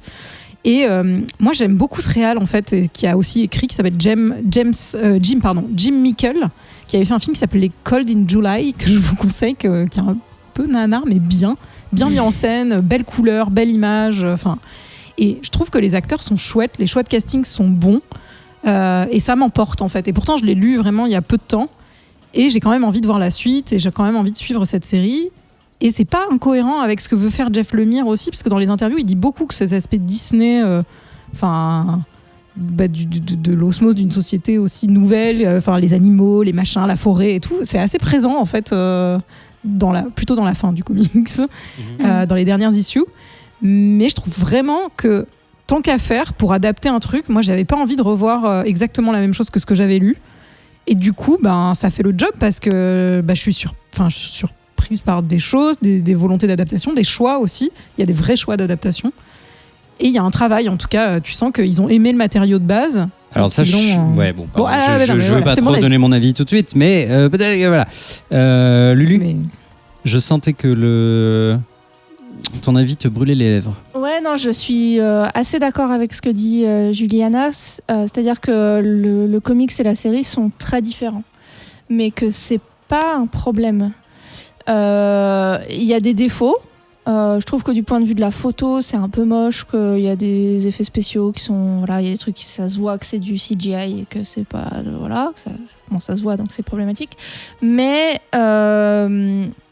les choix d'adaptation qui ont été faits, c'est-à-dire donc de retirer beaucoup de violence graphique, il y en a quand même, il y a assez tôt, je crois dès le 3, il y a quand même des personnages qui se font poignarder de façon très... on voit du sang et tout ça. Oui. Des choses pas drôles du tout. Ouais. Mais il n'y a pas un gars qui se fait exploser la cervelle face cam dès la 3e case. Il transporte pas le squelette de sa femme dans un sac de sport. Il y a pas tout ça. Et même... Non, mais c'est dans les 2 premières issues du comics. Et même le truc de la mère, en fait, qui dans le comics est censé être enterrée depuis le début parce que le père lui a menti et tout. Là, c'est carrément un moteur pour le... Enfin, ça, c'est pas un spoil de la série, parce que tu le sais vraiment très vite dans le pilote. Ouais. Il va essayer de trouver sa mère. Il veut trouver sa mère. Ouais, donc, du coup, rien que... effectivement, rien que la psychologie du petit garçon n'est pas du tout... Enfin, il est moins écorché, dans la série que dans le comics, quoi. Il y a un truc... Dans le comics, c'est très désespéré. C'est très... Oui, c'est ça. Dès le début du comics, c'est très désespéré, très crépusculaire. Tu sens qu'il... Enfin, vraiment, il a un mur devant lui. Il n'y a aucune perspective. Et dans la série, c'est toute la mise en place où on découvre sa vie avec son père, où il apprend à sauter sur des pierres pour traverser un ruisseau. Au début, il n'y arrive pas, et puis en fait, il finit par y arriver. Puis papa, il a l'air moins barré dans la série que dans le comics. Dans le comics, il est ouin-ouin. Enfin, tu vois, dans le comics, il est méga obsédé. Surtout. Et il meurt tout de suite. Non, parce qu'il revient beaucoup après. Et t'as beaucoup de flashbacks où il se rappelle aussi de toutes les préceptes religieux de son père sur la... Enfin, là, il est beaucoup moins... Mais je pense que Netflix a pas trop envie d'aller sur ce terrain de la religion aux États-Unis. Je sais pas. Je pense que c'est sûr, en fait. Ils ont dit non, mais ça, on va un peu gommer. Pas de façon... dans le comics, il devient tout sec. Dans le comics, il est malade. Et dans la série... sur son lit. Dans la série, c'est une mort violente. Et puis, voilà, c'est fini, quoi. Donc, il y a un peu moins comme ça de cette espèce de... Enfin, je pense que si ça avait été vraiment adapté de mot pour mot, ça aurait été hyper violent. Et je crois que ça aurait relevé plus ce qui, moi, de plus en plus me gêne, c'est-à-dire un peu du torture porn, enfin, tu vois, de cette délectation dans la violence. Torture porn. En images animées, est d'autant plus violent.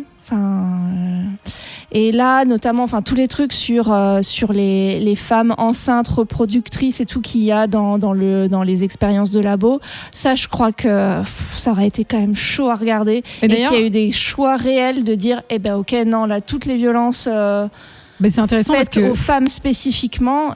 Le personnage du médecin, il récupère un dossier.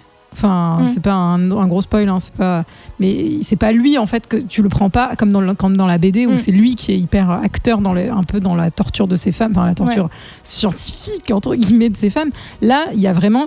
Il est posé avec sa femme, tranquille, il soigne sa femme, c'est méga empathique. C'est vraiment pipou. C'est lui devenu, c'est devenu un peu une vicose. C'est quand même bien construit dans la série, parce que tu as vu les 2 premiers, je trouve que sur les derniers épisodes, justement, là, tu sens qu'il y a quelque chose qui est en train de se... Mais moi, je le comprends mieux presque dans la série, en fait, que dans la BD, ce personnage. Il y a un côté où je sens comment ils vont le construire, comment ils vont l'amener, comment il va arriver, j'imagine, à faire des trucs plus ou moins atroces. Et tu vas voir le changement du personnage, là où tu le prends quand même, pareil, un peu dans la BD directement, quoi. C'est quoi bleu c'est un peu... il est un peu haut, quand même, en termes de... c'est ça, ouais. c'est-à-dire qu'il ouvre les bites des femmes qui sont enceintes et qu'il les torture. Enfin, c'est méga trash. Et tu sens qu'il est trauma, mais en même temps, tu comprends pas trop.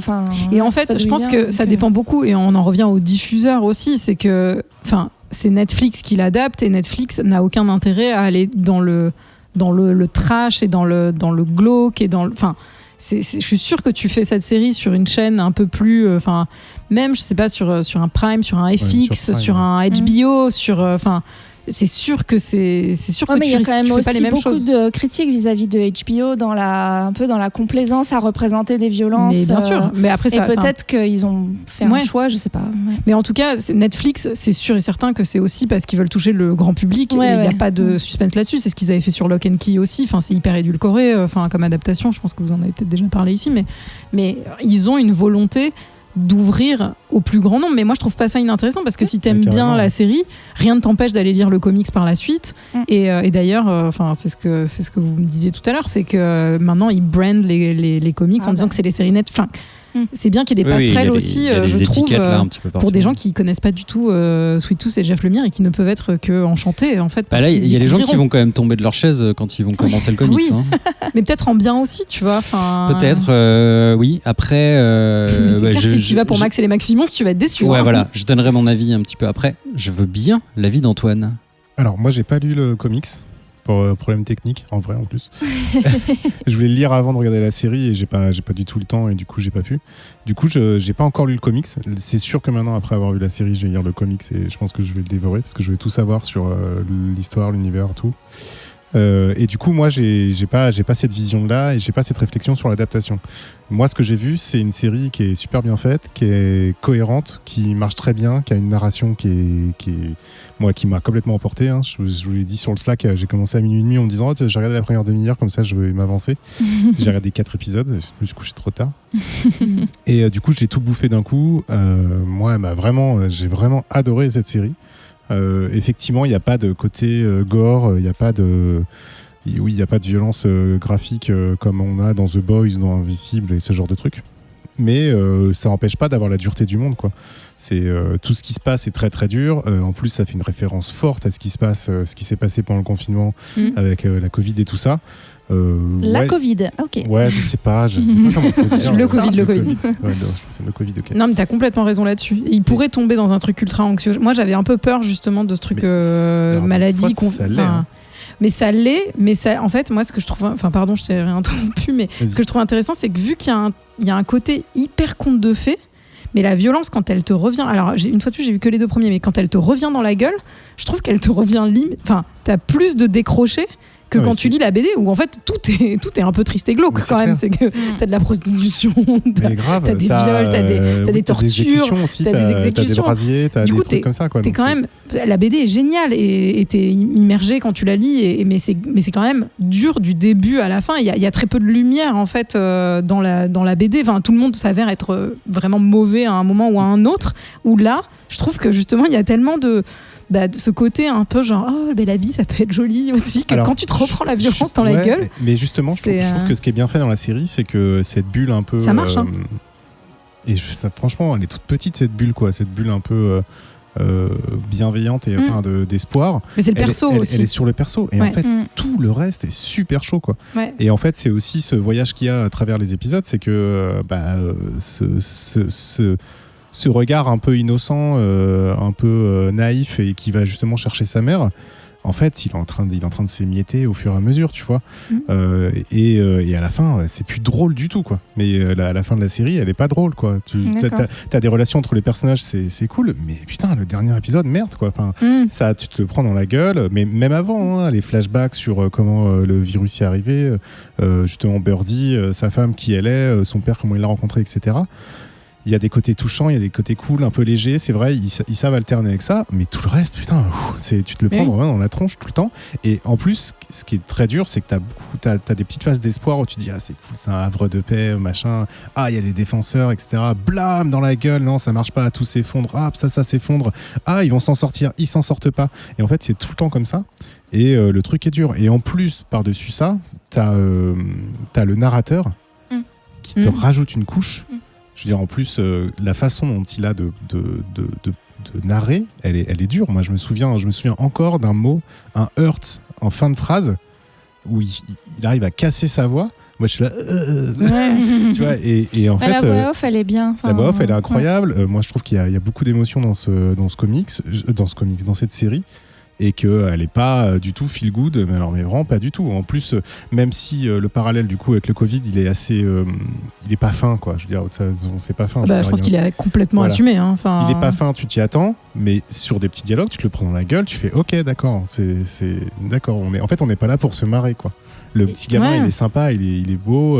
Et effectivement, tu as une esthétique. Tu disais Tim Burton, mais c'est encore moins, peut-être un peu moins glauque que Tim Burton. Oui. Quoi. C'est vrai que tu as une rondeur, tu as des contrastes assez forts et des couleurs assez chaudes la plupart du temps.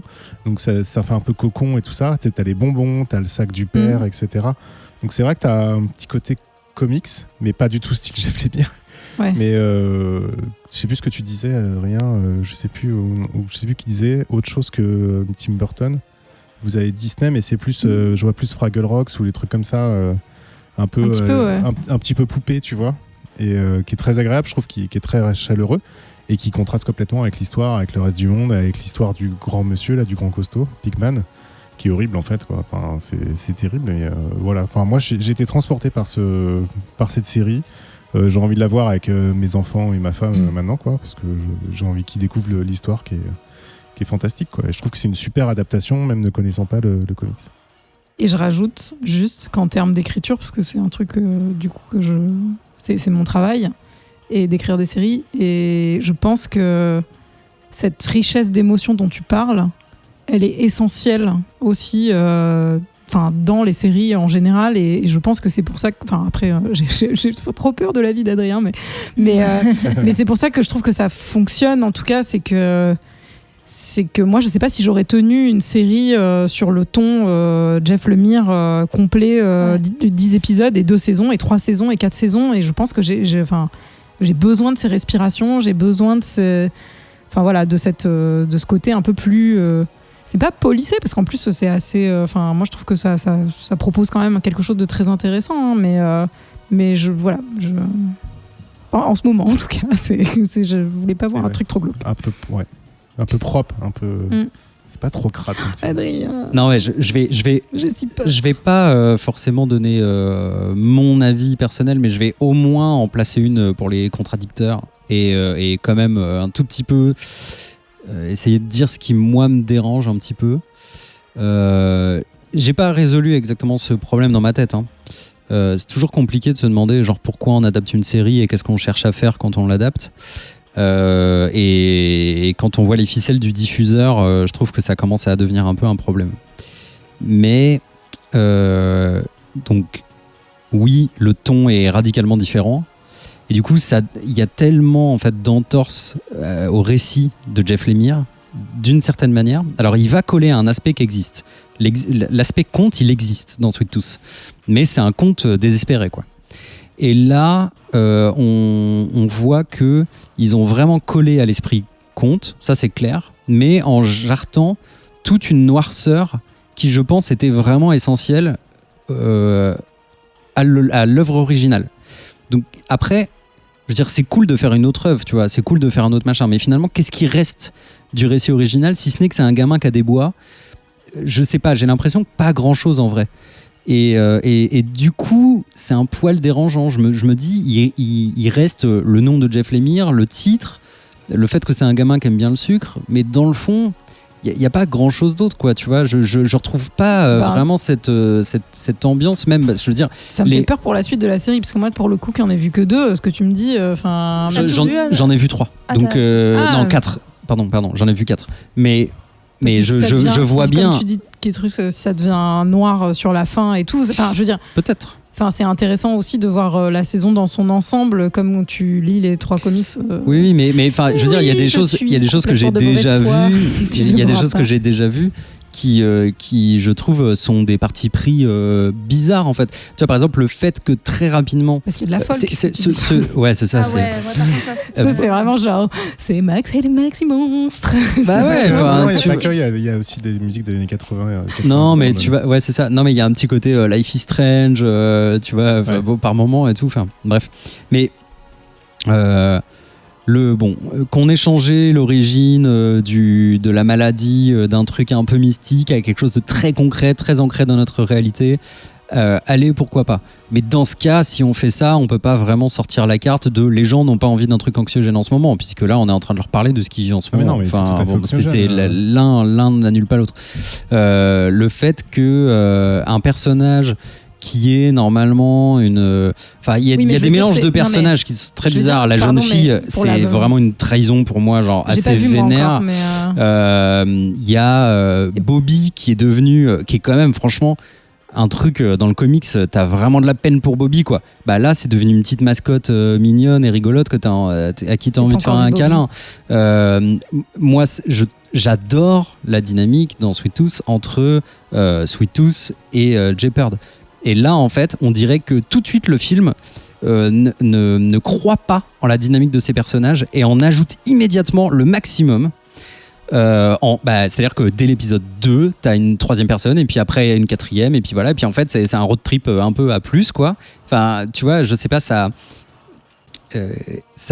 vient désamorcer tout un tas de situations très très désagréables de matin qu'ils devraient rencontrer, qui sont désolé, quelque chose de post-apo. Moi j'ai du mal à croire, et pourtant j'ai un grief en ce moment entre les films d'anticipation qui sont uniquement noirs et qui ne savent pas parler d'un futur qui peut aller de l'avant, quoi. Et là, en fait, quelque part, c'est ce que ça essaye de faire et ça me convient pas non plus. Tu vois, je me dis, oui, mais non, en fait, parce que là, du coup, l'adversité, elle a été largement édulcorée. Et il y a des choses. Alors peut-être que oui, on veut pas parler de prostitution enfantine d'hybride, tu vois. Mais ça existe dans cet univers, quoi. Donc, je sais pas. Du coup, je me dis. Tu peux comprendre que pour des volontés d'adaptation, alors j'ai envie de dire oui, mais dans ce cas, de manière graphique, est-ce que c'est pas une autre histoire? Alors c'est une autre histoire. Oui. Cool, tu vois, j'efface ce comics de ma tête et j'essaye de regarder une série. Est-ce que ça sera une bonne série ou pas? Ça aujourd'hui, je sais pas le dire parce que j'en ai vu que 4. Peut-être pas. J'ai quand même l'impression qu'il y a déjà un petit problème de rythme, mais bon, je ne le dis qu'au bout de 4, donc disons qu'en fait, passé le pilote, j'ai l'impression que ça devient un peu plus codé, tu vois, avec des résolutions de fin, des morales assez très famille, quoi, très bon sentiment, blabla. Je sais pas, je suis un poil étonné, enfin, je suis pas un poil étonné, je suis très étonné. Après, je dois saluer le parti pris de pas refaire quelque chose qu'on aurait déjà vu 1000 fois. Parce que t'adaptes Sweet Tooth demain, tu te retrouves avec La Route, Myth, Walking Dead, Myth, machin. Ouais. Et du coup, ça serait déjà vu, probablement. Et en plus, avec ce côté pandémie, enfin, je sais pas si vous avez eu l'affront d'aller regarder Le Fléau sur Prime, qui est une adaptation de King, mais qui est un enfer sur Terre, en fait. Mais ils ont fait une série cette année, mais pareil, avec le prisme de la pandémie et tout. Mais c'est pas possible, en fait. Enfin, c'est pour ça que là je dis la pandémie elle est gérée d'une certaine façon qui moi me choque pas trop, en fait. Il y a un côté vu que tu vois autre chose et que tu t'en détaches, je trouve que après une fois de plus je n'ai vu que les premiers, donc voilà. Mais je comprends Adrien, je trouve que en fait l'horreur est un peu déplacée. C'est vrai, moi j'aurais pas compris non plus mais parce que j'ai que la série comme référence. Et notamment avec en tout cas, c'est recentré sur certains aspects et c'est plus diffusé, diffus dans tous les aspects de cet univers. Le personnage de la Nosy Neighbor, là, justement, on n'en a pas parlé, mais il y a un personnage de Nosy Neighbor qui est avec le docteur Singh, je pense qu'ils ont le même nom. Oui. Et qui est vraiment, moi, je l'ai vraiment ressenti comme une menace très très forte. Donc, je trouve que, tu vois, on retrouve les notions de danger, mais plus centralisées sur certains personnages. Mais c'est ce que je disais tout à l'heure, c'est que effectivement, si tu as vu que les 4 premiers, il y a ce côté un peu édulcoré, un peu rond, tout ça acidulé, je lisais dans le Discord. Mais en fait, c'est pour mieux t'emmener vers. Parce vers que il faudra voir la suite. À la fin du 4, il y a l'espèce de Robotnik chaud, là, qui est en fait je sais plus comment il s'appelle dans le comics, Alan ou je sais plus quoi. Ah, le général là. Ouais. Abbott. Ah oui, il est horrible. Abbott.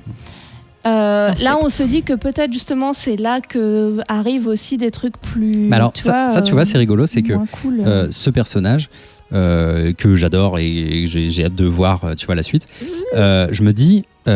C'est quand même étonnant parce que c'est vraiment le moment où tu fais ah ouais, c'est un putain de comics. En fait, tu sais, c'est comme s'il y avait plein d'aspects comics qui avaient été gommés, sauf certains qui pop et qui pop de manière vraiment saillante, quoi, tu vois. Et d'un coup, tu vois, ce personnage-là, tu le vois, tu te dis ah oui, d'accord, c'est clairement c'est issu d'un comics, il n'y a pas de doute. Là où, tu vois, par exemple, moi, le casting du gamin, je le comprends pas vraiment. Ah ouais Pourquoi en faire un espèce de petit choubidou dont tu as envie, tu vois, enfin. Surtout qu'il si, me paraît, pour le coup, il me paraît plus vieux dans le comics, mais Oui. Ouais. Mais Bah, puis non. sur le dessin, proche c'est de plus facile de l'adolescence, faire une gueule mais ouais. plus. Bah non, mais. Mais surtout, c'est le personnage qui représente l'innocence dans le comics aussi, en fait. C'est oui. c'est Poupie, en fait, au début. Après, le trait de Lemire, il est pas bof. Poupie, donc non, mais dans le personnage et dans la façon dont il aborde, c'est quand même, vous êtes les gentils, vous êtes les méchants, je vais pas avec les gentils, je vais pas avec les méchants, enfin on n'est pas, bien sûr, au bout d'un moment il s'abîme en fait dans le comics, mais au tout début c'est Poupyland, ce perso, moi je le trouve, en tout cas, il a été élevé avec son père. Alors oui, son père il était maboule, mais c'est vraiment, je dois pas sortir, je dois pas faire ci, il est tout sage, il est aussi dans le respect. Il est aussi un peu casse-couille. Oui, mais il est hyper heurté, tu vois. Dans le comics, il y a un côté où, dès qu'il va lui arriver un truc, il y a un moment, il y a un flashback où il a pas libéré un autre hybride d'un piège qui le bouleverse. Quand il va devoir tuer l'hybride crocodile, il y a un truc aussi qui est ultra prenant. Il y a des strates en fait où il s'abîme au fur et à mesure le personnage. Et alors dans la série, je sais pas s'il va s'abîmer aussi ce petit garçon, mais dans le comics, moi au début, je le trouve. Il est plutôt Poupie au début, en tout cas. En tout cas, s'il s'abîme et si il va falloir qu'il nuance son jeu, je souhaite à ce gamin d'être excessivement bien casté et de pas faire ce qu'on appelle dans le métier une Daniel Radcliffe, c'est-à-dire à caster un gamin sans savoir ses capacités d'acteur à l'avenir, parce que il va falloir qu'il joue mieux. Moi, je trouve qu'il est pas. Je le trouve assez juste, en fait. Ouais, il y a des moments. Oui, il y a des moments, mais il y a des petits. Effectivement, dans la série, il y a des. Enfin, c'est peut-être pas la faute du gamin. Non, mais il y a des trucs pas parfaits dans la série. Je veux dire, il y a des choses qui vont pas. La scène du train, tout ça, vous verrez, mais. Il y a des cafouillages, quoi. Il y a des trucs qui vont pas, mais c'est pas très grave. Mais n'empêche que dans ce genre, alors c'est quoi comme genre? Fantastique post-apo. C'est une putain de série. Je veux dire, c'est vraiment super bien. Moi, j'ai envie de te dire, c'est un existe comme ça, quoi. Tu vois. Le comics. Oui, non mais Adrien, de toute façon, tu sais que j'adore Jeff Lemire et je vais kiffer, je vais le lire et je vais prendre un plaisir de malade, surtout après avoir vu la série, tu vois, même si c'est différent. Et de toute façon, en la regardant, je savais que c'était pas du Lemire pur. Ça se sent quand même.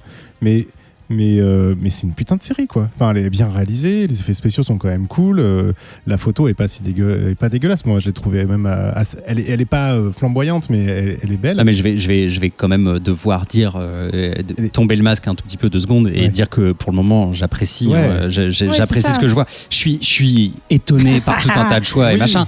Non, mais il faut quand même que je défende un petit peu l'adaptation. Tu fais le clin d'œil d'Agatha là. Exactement. Je viens de voir Bobby. Il est question de Bobby. Marmotte, là. Oui, c'est vrai que c'est un Bobby, peu effectivement. Paddington, Bobby. Il y a un problème. Il y a un petit souci dans l'adaptation de Bobby, mais bon, Il y a plein de, il y a des choix vraiment étonnants, vraiment étonnants. Alors du coup, tout à l'heure en introduction, je disais Ben m'a laissé les producteurs. Qui c'est ce con?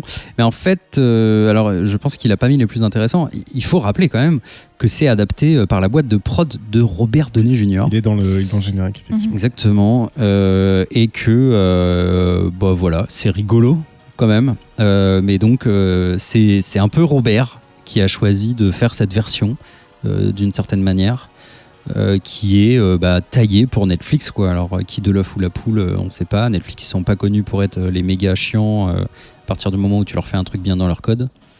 Bah non, mais c'est sûr qu'en tout cas, est-ce que c'est une série qui manque de prod? Mais non, mais c'est une série qui est faite pour rassembler le plus grand nombre de gens possible. Alors c'est juste qu'en les emmenant de cette façon, il y a un côté un peu conte qui t'embarque là où si tu démarres dans le dur direct. Mais est-ce qu'il faut pas, pardon, je vais redire même chose que je dis depuis tout à l'heure, mais est-ce qu'il fallait pas choisir un autre comics Sweet Tooth pour faire un machin complaisant, tu vois?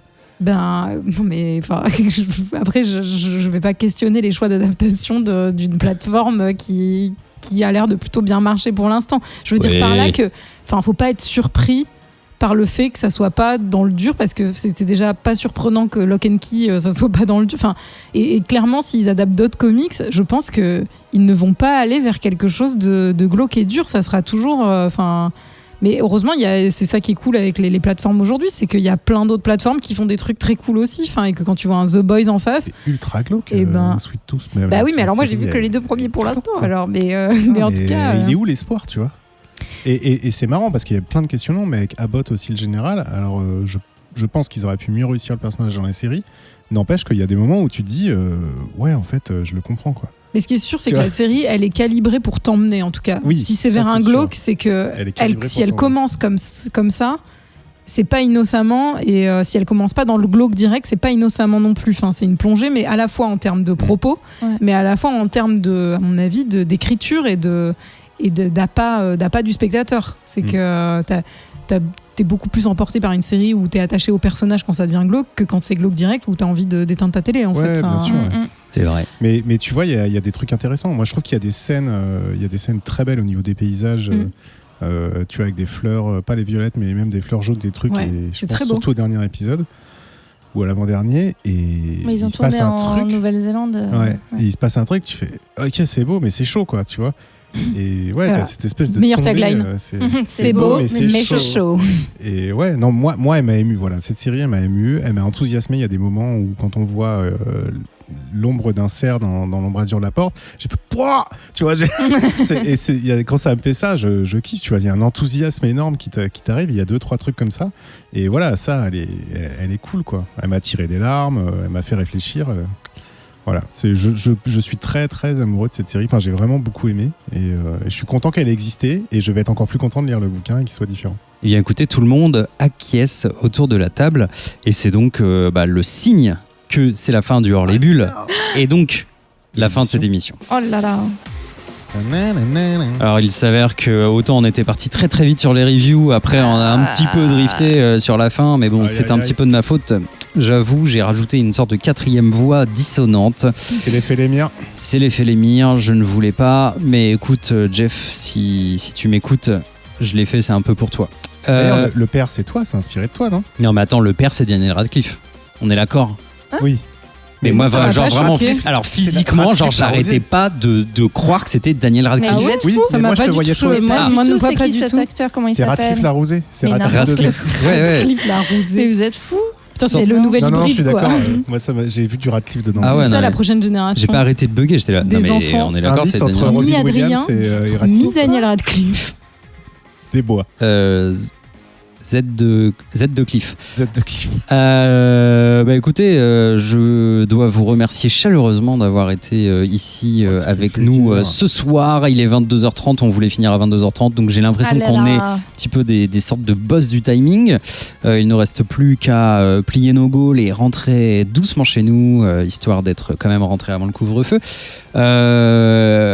On se fait des gros bisous tous ensemble. Lulu, énorme bisous. Zou. Énorme bisou. Lulu, admettons qu'on veuille parler de Sunstone avec toi. Où est-ce qu'on peut te retrouver, te joindre?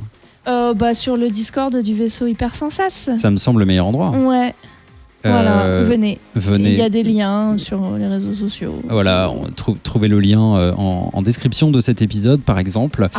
Que Truss, Oui. on te trouve là aussi, je crois. Hein. Sur le Discord? Ouais. Ouais, j'essaye, ouais.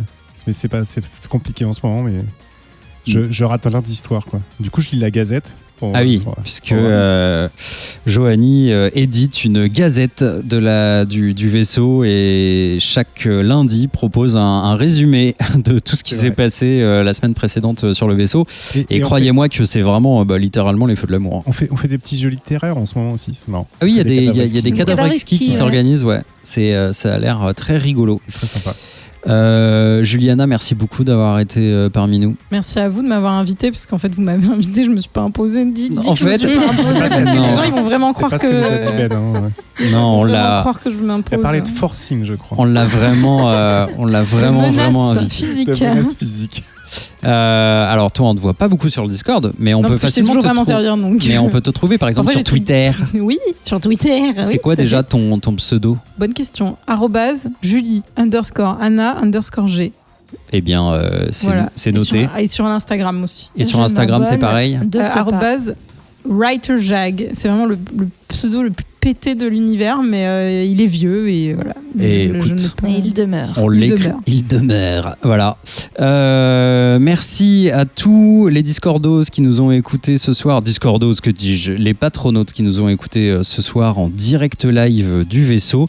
Il me reste du coup il me reste désormais 11 heures pour dormir et monter cet épisode. On va donc vous embrasser fort chaleureusement et vous donner rendez-vous dans 2 semaines comme d'habitude pour l'émission 170 dont le conducteur n'est absolument pas prêt, mais j'imagine qu'on va trouver des volontaires pour improviser une émission pour enregistrer incessamment sous peu. Voilà, des gros bisous, achetez des comics, lisez des jolies histoires, découvrez des adaptations sur Netflix et soutenez vos libraires. Des gros bisous. Bisous. Oh, c'est beau. C'est vrai, des gros bisous, quoi.